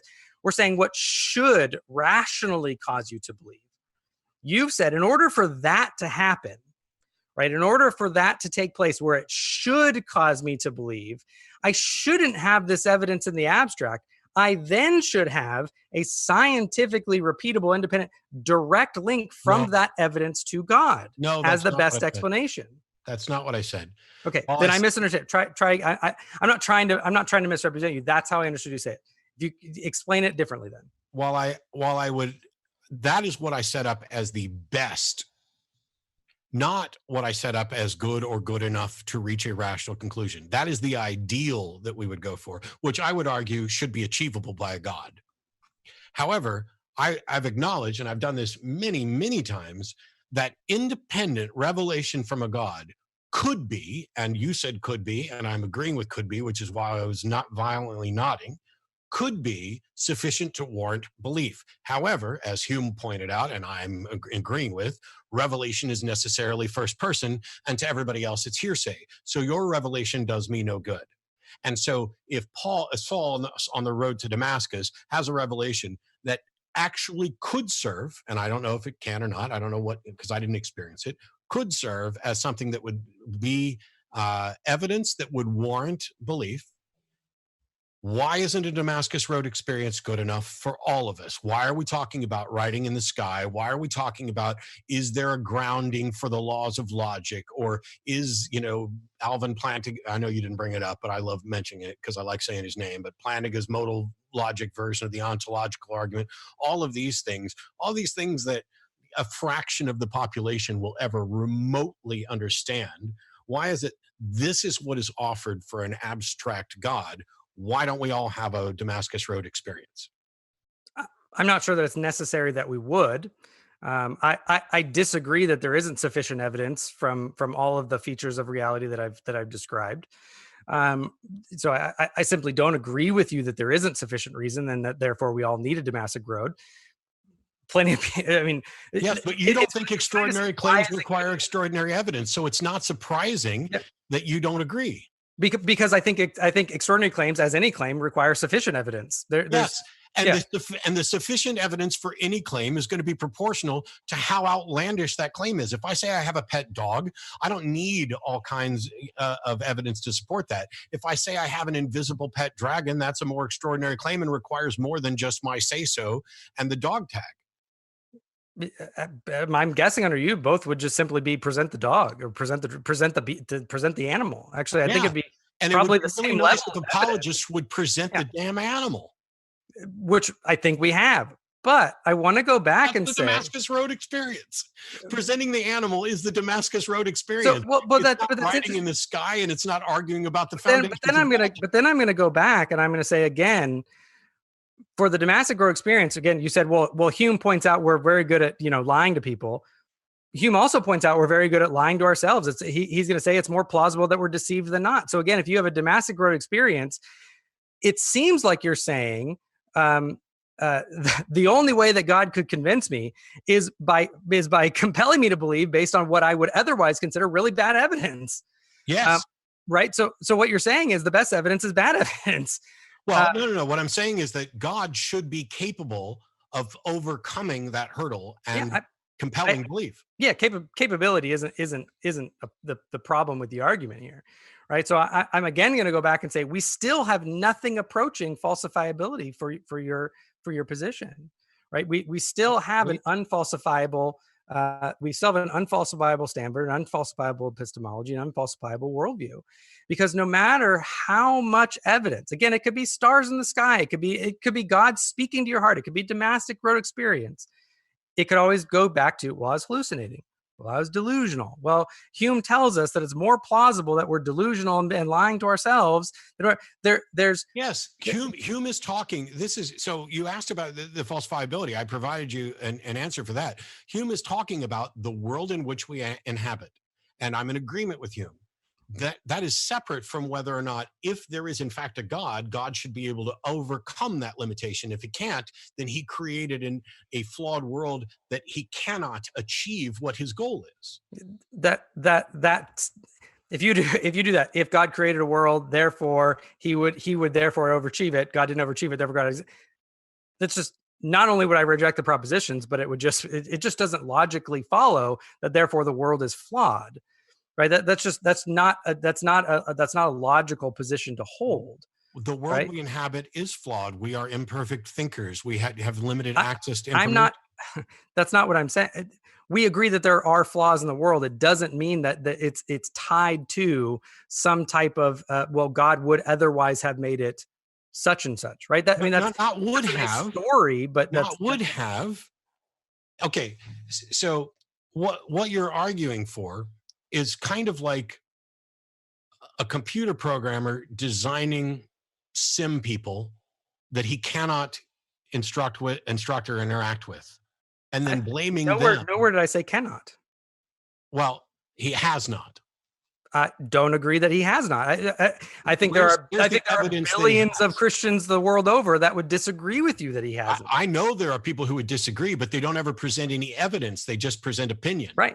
But notice now that you're back to begging the question of that there is no evidence. And when I say, okay, well, what could count as evidence to falsify that? You have no falsification standard. And I could say, I could present you the stars in the galaxy. And you're going to say, yeah, but in the abstract, that actually shouldn't cause me to believe. And I could say, okay, but God could by the intertestimony of the Holy Spirit. And you're going to say, yeah, but that'd be bad evidence, right? No, that's not what I said. That's what you said. I already acknowledged twice that direct revelation may well be sufficient to warrant belief. But absent that direct revelation, I have no way to assess it. But you've said that when I say you're saying it's bad evidence, it's because I'm not saying that it wouldn't be compelling. By your own standard, it wouldn't rise to the level of what ought to compel someone, because the person would have to then say, well, that gives me direct evidence of God. And you're going to say, well, you need direct evidence of God to make that direct evidence to link. That evidence shouldn't, like the stars in the sky, you could be being deceived. You could be hallucinating. So that evidence on its own shouldn't lead you to belief reasonably. No, that's not what I'm saying. It's weird that you keep saying I'm saying that something that's not remotely what I'm saying. Okay, so if I have a testimony of the Holy Spirit to me, I have a God, right? You're going to say that I then have sufficient warrant for my belief in God. No. Why? You just said that would be good evidence. No, see, you're not catching it. I said that a direct revelation might be sufficient to warrant belief. I don't have any way to investigate your claim of direct revelation. It may, in fact, be sufficient to warrant your belief. It does nothing for my belief. That's not what I asked you. I asked you if I had experience, if I had the interpreter, is that warrant for my belief? I don't know. What I said is I don't know what warrants your belief because I don't have that experience. I can't assess an experience I have not had. So when you said, you know, if you've had this revelation of the Holy Spirit, you suspect that I would say you shouldn't believe. And I wouldn't say that because I don't have a way to assess your experience. Unlike a lot of other people, even though I pretend to read minds on stage, I don't actually read minds. I know. That's not what I'm asking you. Right? Again. Okay. I asked because you said, if that experience has happened, it may be sufficient evidence for warranted belief. Right. Okay. I'm not asking if you would believe that I had that experience. I'm asking if I, in my person, have what I believe is a veridical experience of the inner testimony of the Holy Spirit.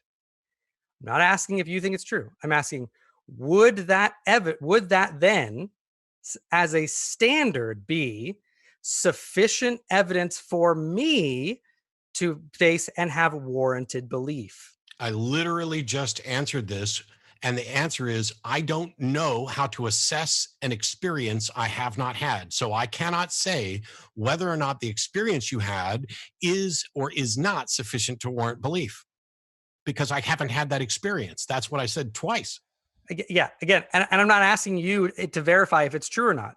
I didn't say anything about whether it was true. I said I haven't had that experience, so I cannot determine whether or not you are warranted.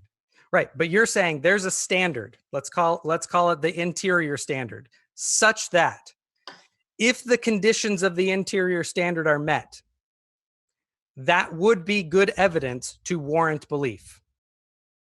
But I have not had so what we're talking about here is a different standard.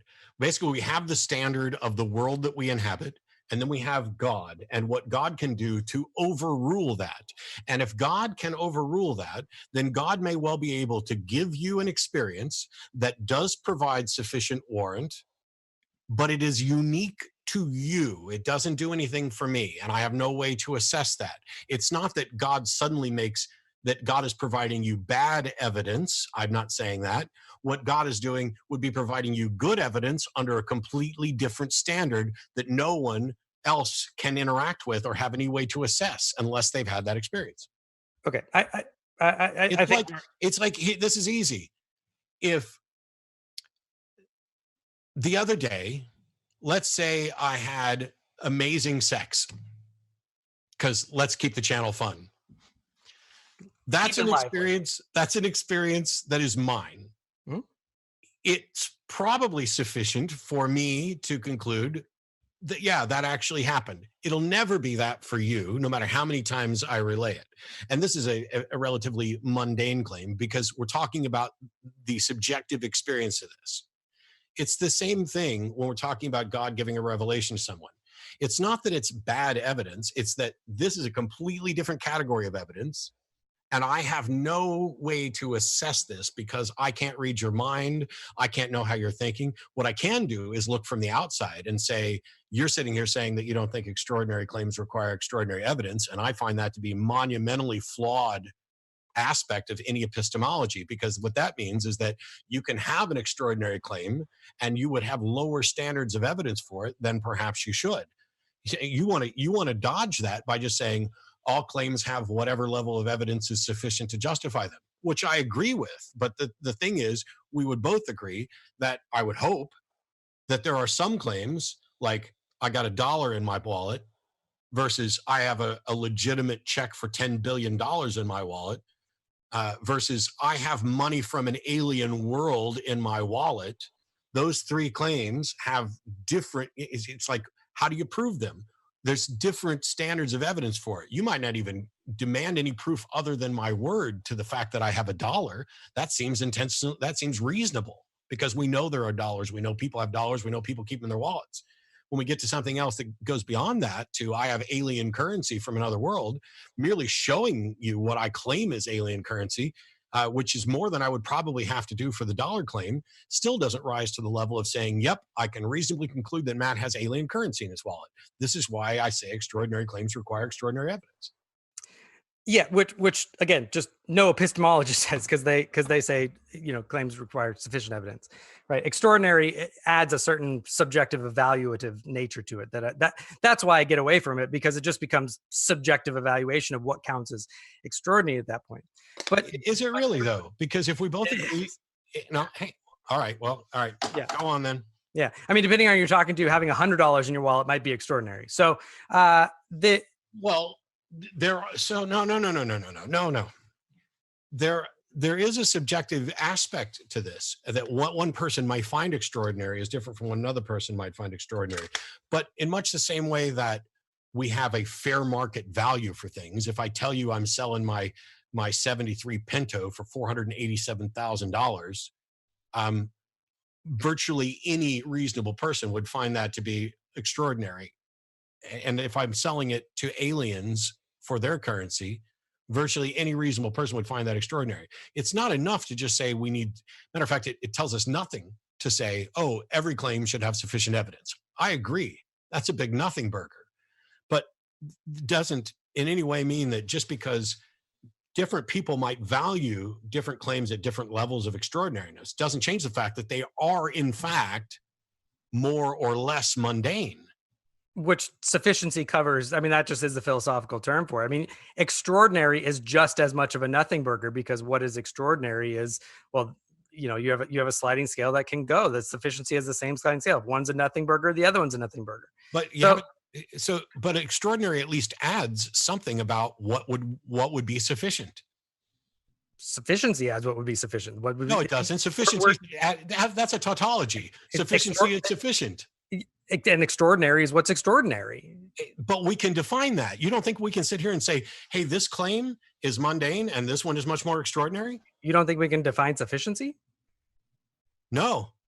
But I mean, I would just, at that point, I would just push you to go read some philosophers in epistemology. I mean, we have very clear ways of defining. I push you to stop and think for a little bit. Yeah. Because saying sufficiency is sufficient is a tautology of a tautology. That's not actually how I was defining it. But okay. I still want to go back one last time because I still don't think we're there. Oh, I know we're not there. Because I'm not asking. Again, I'm just going to keep going back because I'm not asking what would convince you that I have warrant, right? Warrant is if I have warrant, then I have warrant, whether or not I can demonstrate it to you. I'm not asking you if you have warrant to believe that I have warrant. I agree. Yeah. So what if your standard that you've set up is true?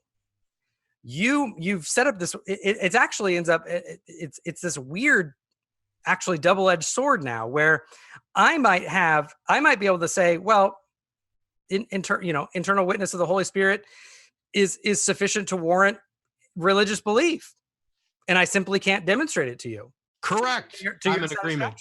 Right. So, but then the argument is, because remember the question is there good evidence for the existence of God? And I'm going to say, yeah, billions of people have sufficient have evidence for it. They have warrant. Whether or not you have warrant to believe that's true, you're actually becomes irrelevant. Okay, fine. Then it's irrelevant. But see, I can't show whether or not you have warrant. At most, I can concede that you may have warrant.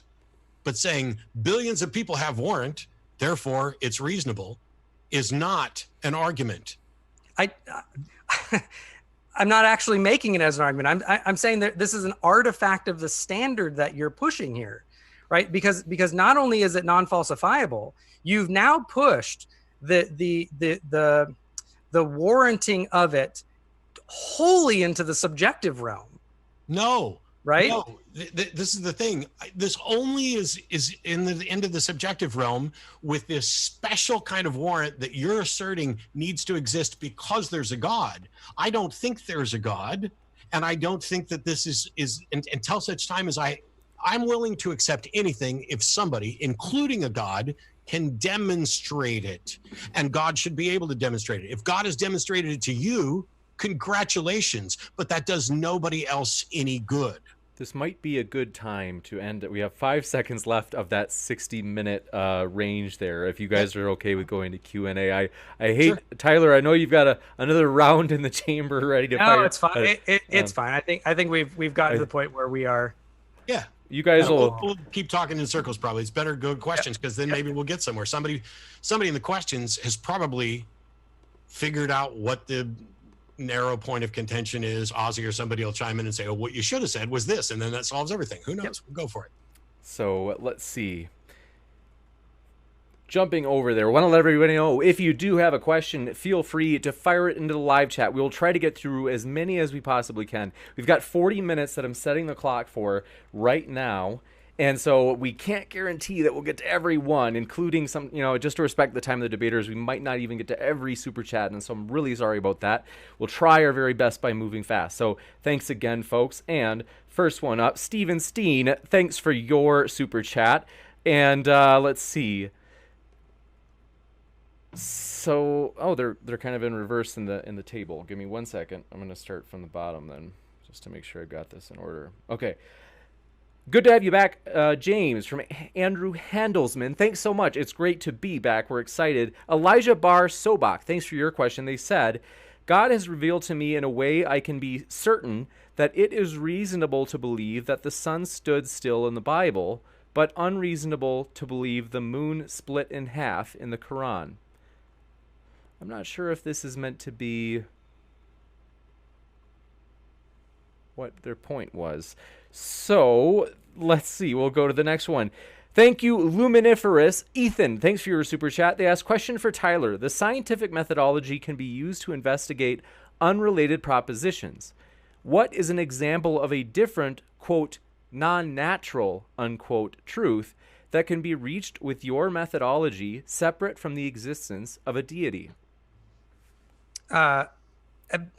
Transcendental facts via abduction, right? I mean, we potentially, if Matt was able to, or any other atheist was able to, Nagel could, they could potentially give abductive explanations for these transcendental facts, right? I mean, this is just that's just saying, look, if science can do this, then what possible standard could there be other than science? I mean, that's just the failure of scientism to understand. Well, we have deduction, induction, we have abduction. There are philosophical proofs for things. There's grammatical proofs for things. There are all kinds of other ways that we can know things besides the scientific method. There are simply other ways that we know things. Gotcha. Thanks so much. Michael Tizinski, thanks for your question. This is an interesting one. This is for Matt. They asked, what things about the Bible does Matt really appreciate?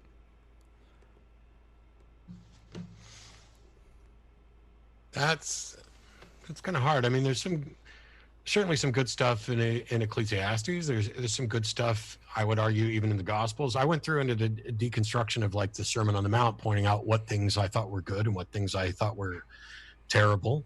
From my new perspective, probably the things I like most about it is that the Bible, kind of read and understood, is one of the best arguments to not be a Christian or a Jew that I could come up with. If you in fact care about human beings and goodness and reason and stuff like that. But there are good things in there. It's just I don't find that anything that's in there that's good and true is contingent upon the truth of Christianity or anything. You can get it elsewhere. Gotcha. Thanks so much. Next up, Matt Thagad. They say, Matt is my hero. Point. You're awesome. You got a fan out there, Matt. Let's see. Okay, so in that case, your hero is telling you to stop having heroes because you're just going to wind up disappointed. I'm fallible, and yeah.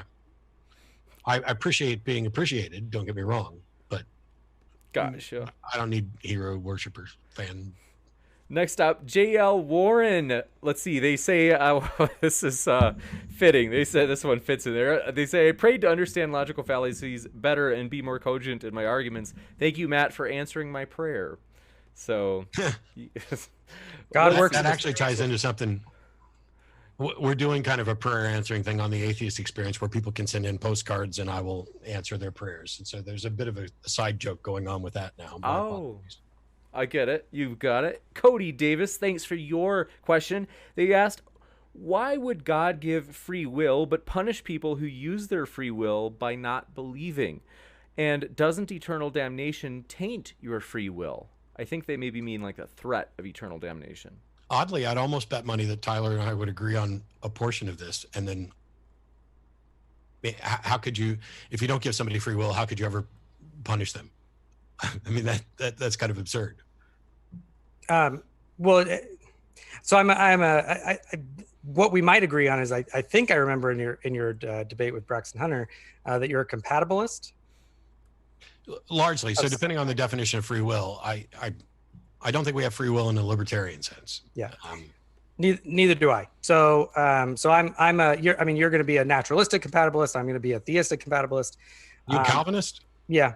Okay. But both of us are going to say, well, that there's compatibilistic freedom. I simply have no problem with there being determining factors and freedom for us to do what we choose to do, what we desire to do most. So, gotcha. I think Matt has a follow-up, but he's breaking up. Yeah, I was breaking up. Sorry. Do you have a follow-up? Nah, I'll talk to Tyler later. Go ahead. You got it. Let's see here. Subtracted, thanks for your super chat. They said, hey, Tyler, if God doesn't exist, the laws of logic would still be applicable to reality. I mean, okay, I gave multiple reasons why I don't think that that's the case, multiple arguments, and they would have to, you know, at that point I can pull a proposition from Matt and saying, you know, given the abductive evidence and arguments that I think warrant my belief that that God is necessary for those to be true, I would need some type of defeater for that, and a simple assertion just won't do it. Gotcha. Just some guy, thanks for your super chat, asks, Tyler said there can't be direct scientific evidence for God, but then asks for direct evidence for God. Or against God, probably. That must be it. Well, and maybe to clear up the confusion is that and I don't know if it'll help if I clarify the point, is simply the difference between direct and indirect evidence, where you know, direct evidence would be, you know, God in a petri dish, which is just to say a supernatural natural fact, which is you know, it's like saying, can God create a square circle or Mary Bachelor? And I'm going to say, no, he can't do that. But can God create indirect evidence, the kinds of you know, scientific evidence that some theistic philosophers feed into, like a fine-tuning argument or something like that's entirely possible. But the other side of what I was doing was an internal critique of Matt's view and saying, well, if you're saying that your standard is this type of empirical evidence, then what would you accept as those? So I'm not affirming both of those. One I'm actually arguing for, and the other one I'm doing an internal critique. Gotcha. Thanks so much. Next up, Johnny V says, Matt, you're looking pretty good these days. Congrats on becoming more svelty. I hope I'm saying that word right. That's embarrassing. They say, what do you bench, bro? You're getting mad props, Matt. Next up, so sorry to put you on the spot. If I can give Matt a compliment, I've watched you over the years. You're looking good, man. I couldn't tell you how much I bench because I don't bench. But yeah, at my heaviest, I was probably right at 270, and I'm right around 185 now. Yeah, that's good awesome. for you. Unless I'm dying, in which case it's not that good for me. But well, let's hope not. But health-wise, hopefully it's healthy good for you. Feels pretty good so far. Yeah. Svelty. It's a new word for me. All right. Virillion, but yes, absolutely. Positive. I like that. And then Q for Tyler.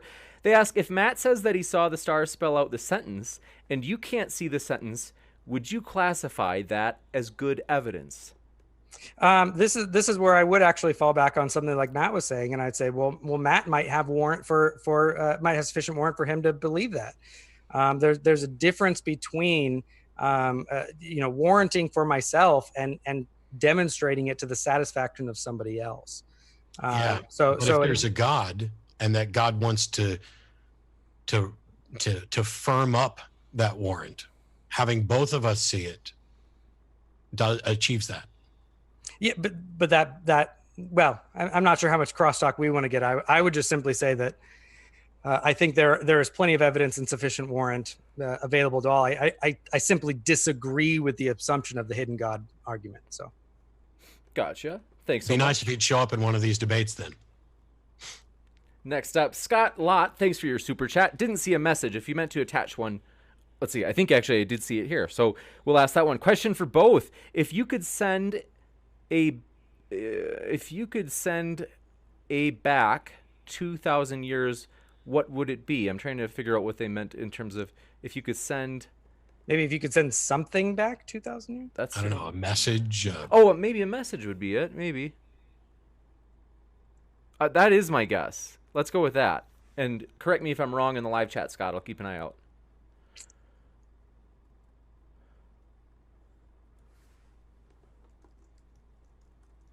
I'm not sure how to.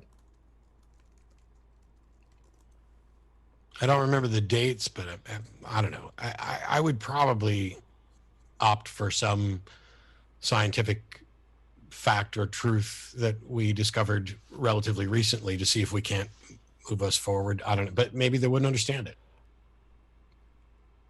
That's a really... I wash your hands. I don't know. Now the question was, instead of sending a message, if like I could go back in time, I would go, like if I had the time machine and time travel were possible, I've always kind of held that one of the first things I would do is go back to around, just before the crucifixion of Jesus to observe. Did he exist? Did it happen? What happened? Was there, you know, signs? Did the dead rise up and march on Jerusalem? Hang around and see what happens over those days, monitor the tomb, that sort of thing. But that would all just be, for my personal curiosity, because if I come back and say I built a time machine and I went back and I saw this, and whether I say it all happened exactly as reported or it's all lies, there's no reason for anybody to believe it. Gotcha. Really interesting from both of you. Thank you very much. And Stupid Whore Energy, as she likes to call herself, thanks for your super chat. She said, warrant is personal, not subjective. I think I kind of like that. I mean, you can be wrong. Like, we can all be wrong about whether or not we are warranted, but it's still a decision that, it's not even something we have that much choice over. You are either convinced or you are not. And you're always going to think that you're convinced for good reasons, because if you thought they were bad, you wouldn't be convinced. And so, yeah, we can be wrong. Yeah, depending on how she hashes it out. I mean, you might want to argue that I don't know, because depending on whether I'm doing, trying to understand it from a naturalistic perspective or not. I mean, the experience itself might be objective, but what is compelling to you is still going to be the whether or not it causes you to believe. It's still going to be a subjective experience. So I'm not sure I like it. I think I get where it's going. It's pithy, but I don't think I don't know if I'd say it that way. Gotcha. You got it. Let's see Lumen. Let me go back to a question. Luminiferous Ethan, thanks for your clarification on your question. They said, so there was a question for Tyler, and they said the scientific method can be used to investigate unrelated propositions. What is an example of a different, quote-unquote, non-natural truth that can be reached with your methodology separate from the existence of a deity? And so they stressed that they had said that the scientific method can be used to investigate unrelated propositions. If you understand I'm not sure what they're asking. I don't hold to some, I'm not a polytheist. I don't hold to all kinds of naturalistic or supernatural, non-natural things. So, we might use other explanations to understand, because a lot of the transcendental things are going to be non-natural things. When we talk about something like the identity over time, that might have natural iterations and outworking, but the principle itself is a non-natural fact. So, and I'm not sure we use the scientific method to directly evidence that proposition in any meaningful way. So, I would just again fall back to where we have all kinds of different deductive, inductive, abductive, mathematical ways to prove all kinds of non-natural facts. And as Matt has pointed out, I think incorrectly, because I think these things exist in the mind of God. I think that actually is the coherent framework with what they mean. But let's say, for the sake of argument, I even give Matt the benefit of the doubt. If no natural universe exists, he's still going to say, well, these truths are still true truths. And so that would, nothing natural exists. So that seems to entail that they just would de facto be. Well, I wouldn't argue that they were. It's just that in that thought experiment, looking at that, they would still be true. If that were the actual state of affairs, there would be nothing true. There would be nothing, because there's nothing. It doesn't have properties. And by the way, we just a nitpick of mine, because on several occasions I've heard the scientific method. There are many scientific methods. And even when you're talking about like grammatical and mathematic proofs of things, I think those count as scientific methods. The process of using reason to evaluate evidence and reach a conclusion all fits under the scientific methods. Where we have this issue is on warrant, because like when you say, there's a bunch of Christians who are convinced that they have warrant and have been provided enough evidence, I could just as easily say there are a bunch of people who believe they have sufficient evidentiary warrant to believe that they've encountered ghosts, but that doesn't mean that they have, and it doesn't mean that anybody that they're correct, and it doesn't mean that anybody else has a warrant to believe they've encountered ghosts. Gotcha. Thanks so much. And let's see, we have another one. This is from Dragnock Silvis. Thanks for your question. Question for Tyler: if God didn't exist, do you think that the principle of non-contradiction and other logical principles would not hold true? So that's an interesting question, because it's like asking me, if it's attempted to be an internal critique of my view, that's like asking me if Swibble Swarps were Swibble Swoops.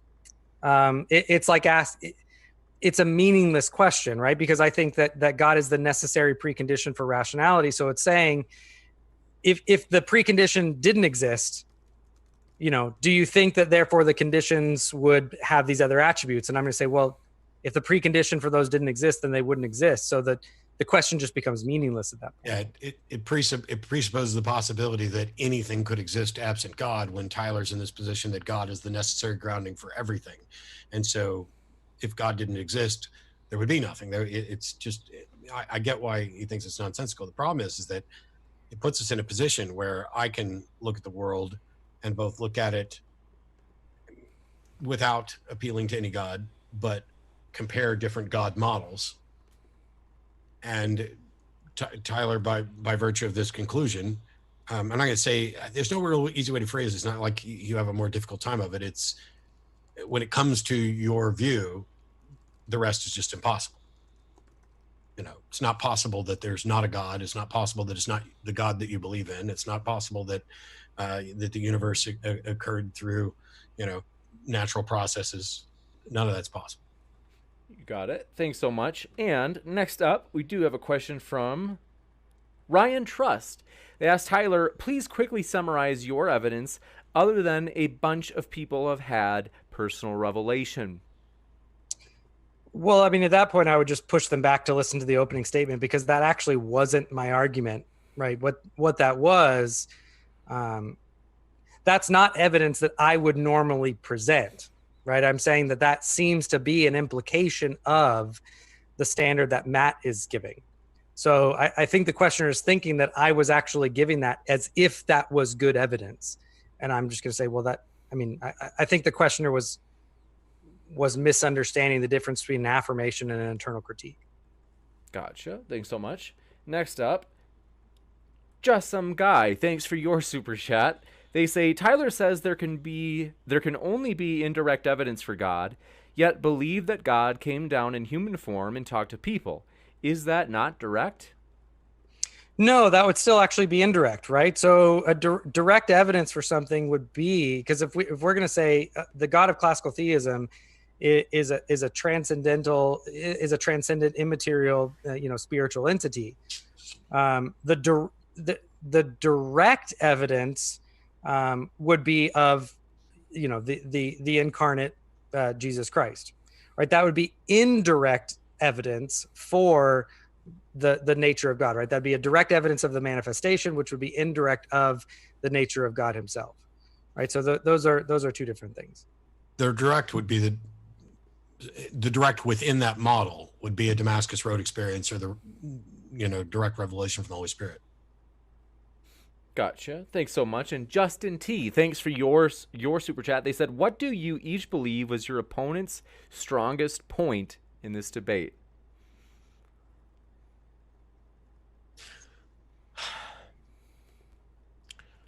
Well, it's, for me, the argument that was presented, skipping the abductive stuff, which I think is automatically weaker and even definitionally weaker. The argument was, if God doesn't exist, then there are no transcendent. We can confirm transcendent facts. We can confirm transcendent facts. Therefore, God exists. And so the argument itself begins with a premise, with an assertion that he made an attempt to defend. It's just that the defense for me fell short, because it immediately appealed to, these are transcendent facts, and therefore they must occupy some meta level or transcendent realm. And I get that he wasn't referring to a physical realm. I think the strongest thing is that it is appealing to people because it is incredibly frustrating to think that reason, the thing that we rely on the most, may not have some confirmable grounding.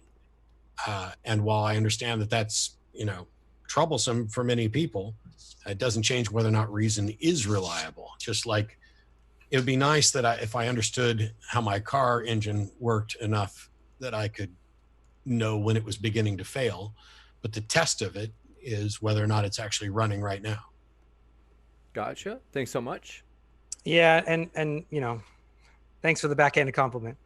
Mine would actually be somewhat similar. I don't think that actually we saw any strong arguments. I think what we saw were things that would be compelling to the skeptical camp, which is going to be a virtue of within a debate if you can be compelling to a certain group of people, where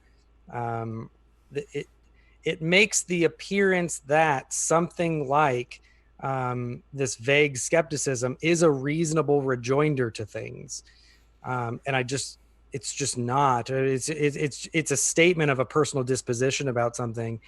It's not actually a rejoinder of something to say, well, I'm in the face of arguments and evidence for something to say, well, there could be some other explanation, so therefore we shouldn't affirm the way. I mean, that just type of vague explanation, again, it sounds reasonable to the skeptic, but it's not a valid defeater.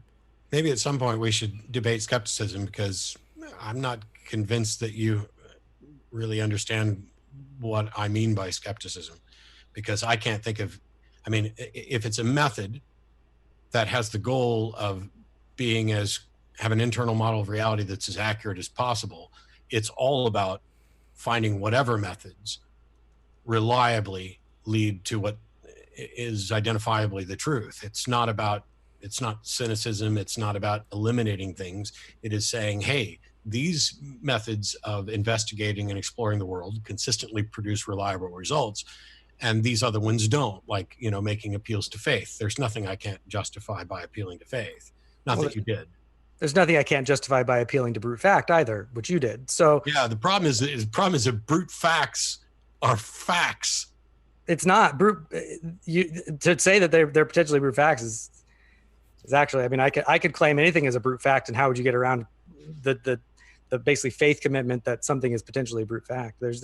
It's just an assertion without any type of basis to avoid. Facts are demonstrable. That's the point. But their bruteness is not. Well, maybe we're in disagreement or confusion about what's meant by bruteness, but I'm pointing out that faith is unreliable, and your response is that brute facts are unreliable. And I'm just like, I'm talking about things that are demonstrable. Like, hey, I'm holding up a cell phone. Fact. There's 25 million ways we can demonstrate that fact. You would be undermining all of experience and reason and exploration, and you would be doing it on the internet that was created through this process of facts. And this goes back to the dog throwing the tennis ball. You're back to pointing to the tennis ball, and I'm saying, great, we both agree you're holding up the cell phone, right? Because we both have the transcendental of the realness of the actual world, right? So and then we go back into the grounding of these transcendental facts, right? So I keep trying to point these, and you keep saying, but this is a tennis ball, and I say, okay, great. So honestly, and if there's time, I'm happy for you to do it. You've mentioned this tennis ball example 2-3 times. Mm-hmm. I have no idea what the heck you're talking about. I don't know what your tennis ball. What is the question you're trying to assess? You're like, oh, you're the guy that threw the tennis ball at the dog. What is the point of this? I don't understand it. Because you keep when we're talking about the transcendental fact, right? Transcendental facts point beyond themselves to explanations, right? And you're just and I developed that argument, and you keep saying, yeah, but the transcendental facts work. And I say, great, I agree, the transcendental facts work, but they point to an explanation and a grounding. You say, yeah, but the transcendental facts work, and I say, I agree. I agree with the reality of the whole of the actual world. I agree with the reality of real past. I agree with identity over time. I agree. We basically agree on these transcendental facts. What is? I don't understand the tennis ball. The transcendental facts are the tennis ball, right? I'm asking the meta question about those transcendental facts. I'm trying to get to the aboutness of them, You keep So- going to the facts themselves. And I keep saying, I agree with the facts themselves. I'm asking the meta question about the facts. Well, what is the question the dog has about the tennis ball? Okay. I'm not sure how else to explain it, right? Because It's literally, what is the question that's not being answered? it's not a question. It's an analogy, right? That the transcendental facts are the tennis ball. We agree the tennis I ball got is that there. part.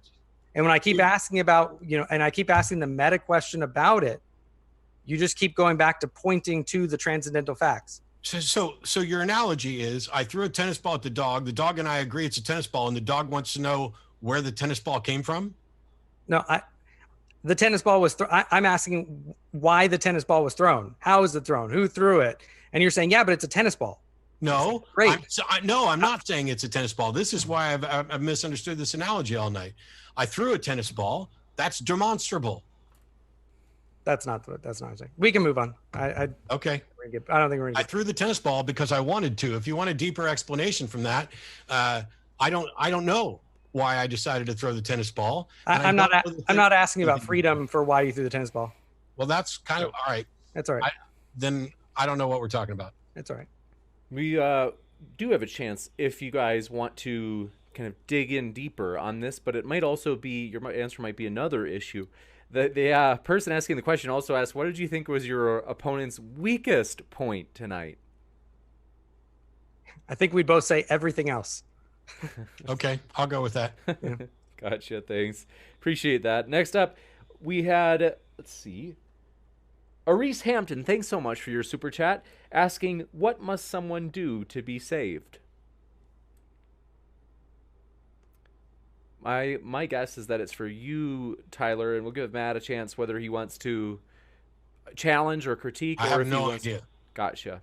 I don't know what there is to be saved from or to or how or anything else, but here's Tyler's chance to preach the gospel. Yeah, I mean, I would just say that what one must do to be saved is to repent and believe, to recognize that they are creation in God's, that they are creation in God's good creation, and that we are broken and fallen and in need of grace, and we repent of that, and we look to the one who is the author and the foundation of all. Gotcha. And if you'd like to change, if you want to, Matt, you can give a critique. Otherwise, we can go to another. No, let's keep going. You got it. Joshua Dugal, thanks for your super chat.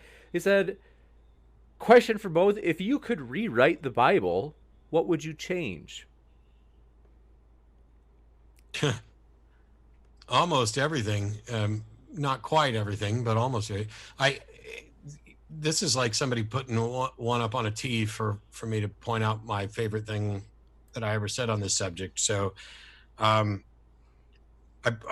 tried to demonstrate that I could write a better book than the Bible, and that I could prove it to a bunch of Church of Christ preachers by saying I could rewrite the Bible word for word, reverse its position on slavery, and it would be a better book. There's other things in there that I would change as well. But the fact that I could rewrite it word for word, reverse its position on slavery, would make it clearly a better book. Anybody who suggests that it wouldn't be a better book by changing that, I mean, they've sacrificed their humanity for the sake of some ideology. So it wouldn't be the only thing I'd change, but that seems to be the easiest example. Yeah, and again, I wouldn't change anything. I fundamentally disagree, probably with Matt's reading and understanding of those passages. So, Gotcha. also a debate probably for a different time. Yeah, especially since it's incredibly straightforward to buy your slaves from the heathen that surround you, and that you can beat them as long as they don't die within a couple of days. Clearly not what the passage said, but again, for a different topic. Exodus 21. Maybe another day if you guys want. We can have you guys come on. But it'd be nice if you just read it word for word. I won't even have to show up. Just read it word for word. Yeah. This shows the fundamentalist background of the common online atheist, that it's this hyper perspicuity of, I read it just the Bible and me alone, word for word as it is, with no contextual interpretation whatsoever. Oh, and this is the absolutely pitiful excuse of contextualism to try to excuse barbarism.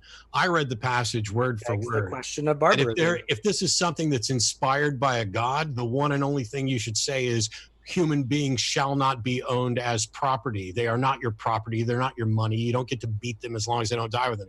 That's an embarrassing Not what the text is about. defense to talk about context. What's the context that makes it okay to own people and beat them?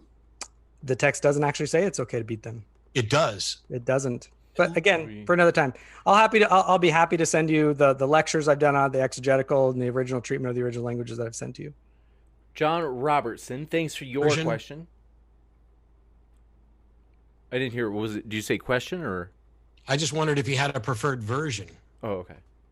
like NIV, RSV, KJV. Oh, NASB is usually the version I use, or we can go to the Hebrew if you'd like. Yeah.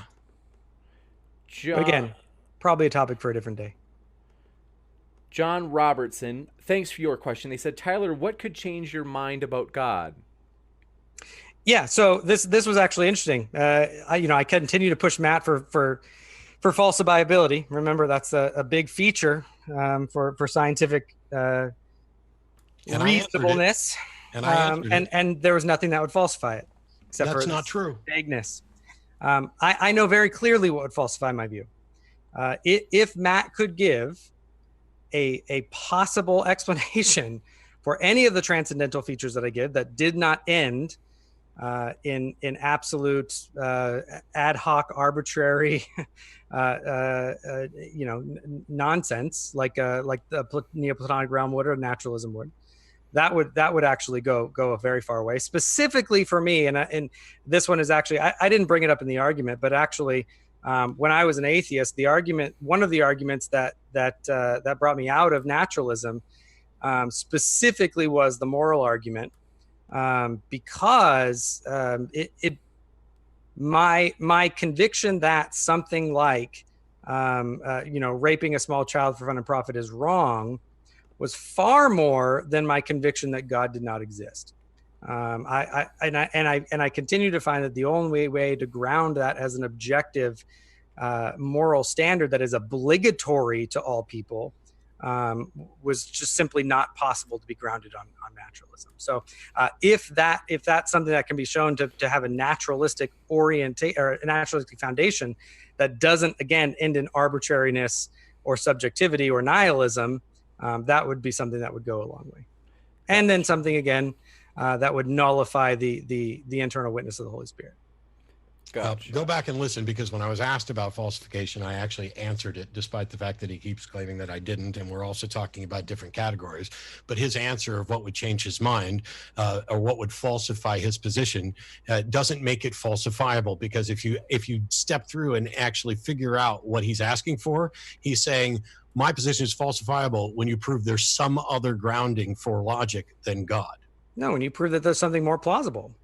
It can be. You haven't demonstrated that yours is possible or plausible, or that a grounding or a foundation is even necessary. So you've set up a situation where the thing that will falsify your belief is falsifying your belief, which makes it circular.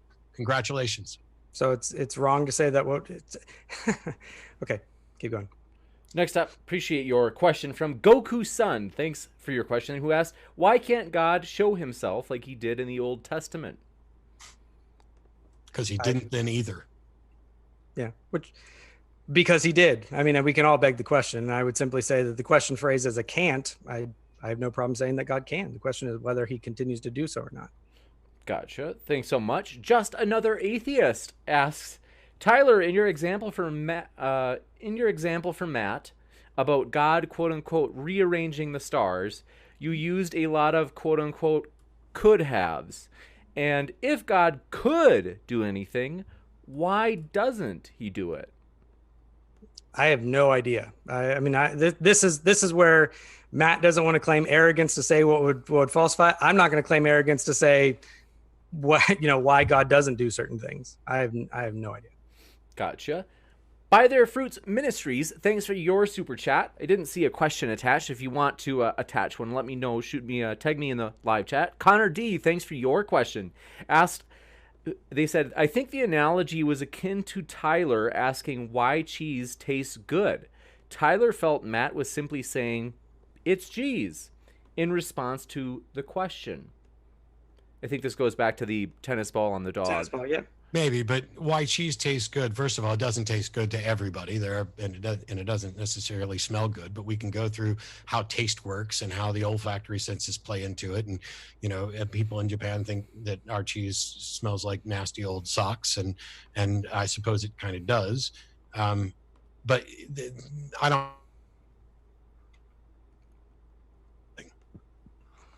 Gotcha. Let's see.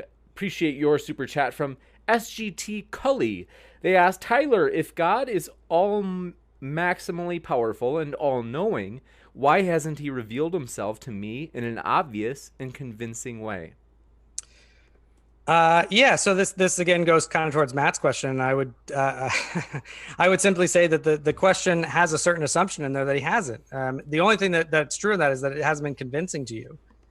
I simply reject the hidden God position, that God is hidden. I think that God has revealed himself in the person and work of Jesus Christ and the resurrection, and I think he's revealed himself in special revelation. I think he's revealed himself his majesty, his power in all of creation and the moral law within, and in all of the transcendental facts. I mean, I think that there is I think that there is literally a cosmos of evidence that ought to lead any reasonable person to belief in God. Whether or not it is compelling to you personally, that just goes into the subjective claim about what you are personally incredulous or convinced by.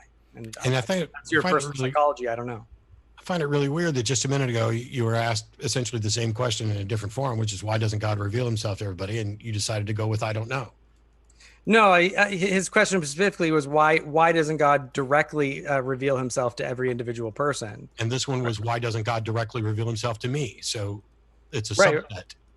So you don't know why God doesn't reveal himself to everybody, but you think that God has revealed himself to everybody. Sorry. The way that I was taking the first question was why doesn't God give everyone a Damascus Road experience? This question I was taking as more of the hidden God question, which I simply reject because I don't think God is a hidden God. Gotcha. It would seem so. One of the questions is, and I don't know, I genuinely don't know what your answers are to this. Does God want everyone to know he exists? I think that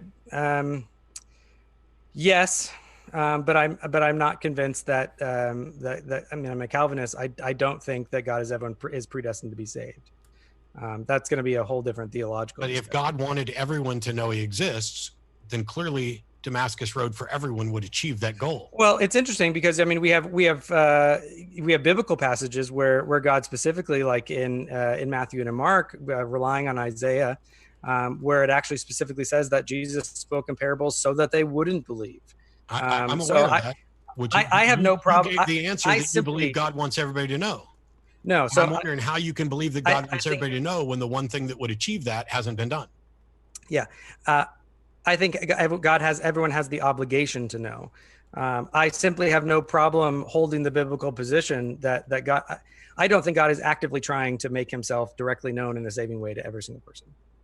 Well, I agree with that because I don't think he's actively trying to make anybody know. Well, that's because you don't believe he exists. That don't exist. But I'm saying that if you have the position, I believe that God wants everybody to know, and here is a mechanism by which everybody can know, and it has not happened, then it would seem that your belief that God wants everybody to know is flawed.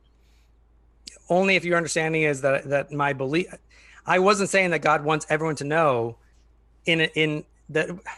I'm not trying to say that God wants everybody to know and have a conviction that it's true. What I said is that God wants everyone to have the obligation to know. God has revealed himself through all of creation, I believe. That's not the same thing as saying God wants everyone to know in a sense that he is going to compel belief in every single person. Gotcha. Just to try to move through as many questions, we got these last few. I think we get through these maybe in time. Two guys talking boxing. Thanks for your question. They said, if God knows the future, how could he screw up the prime directive so badly?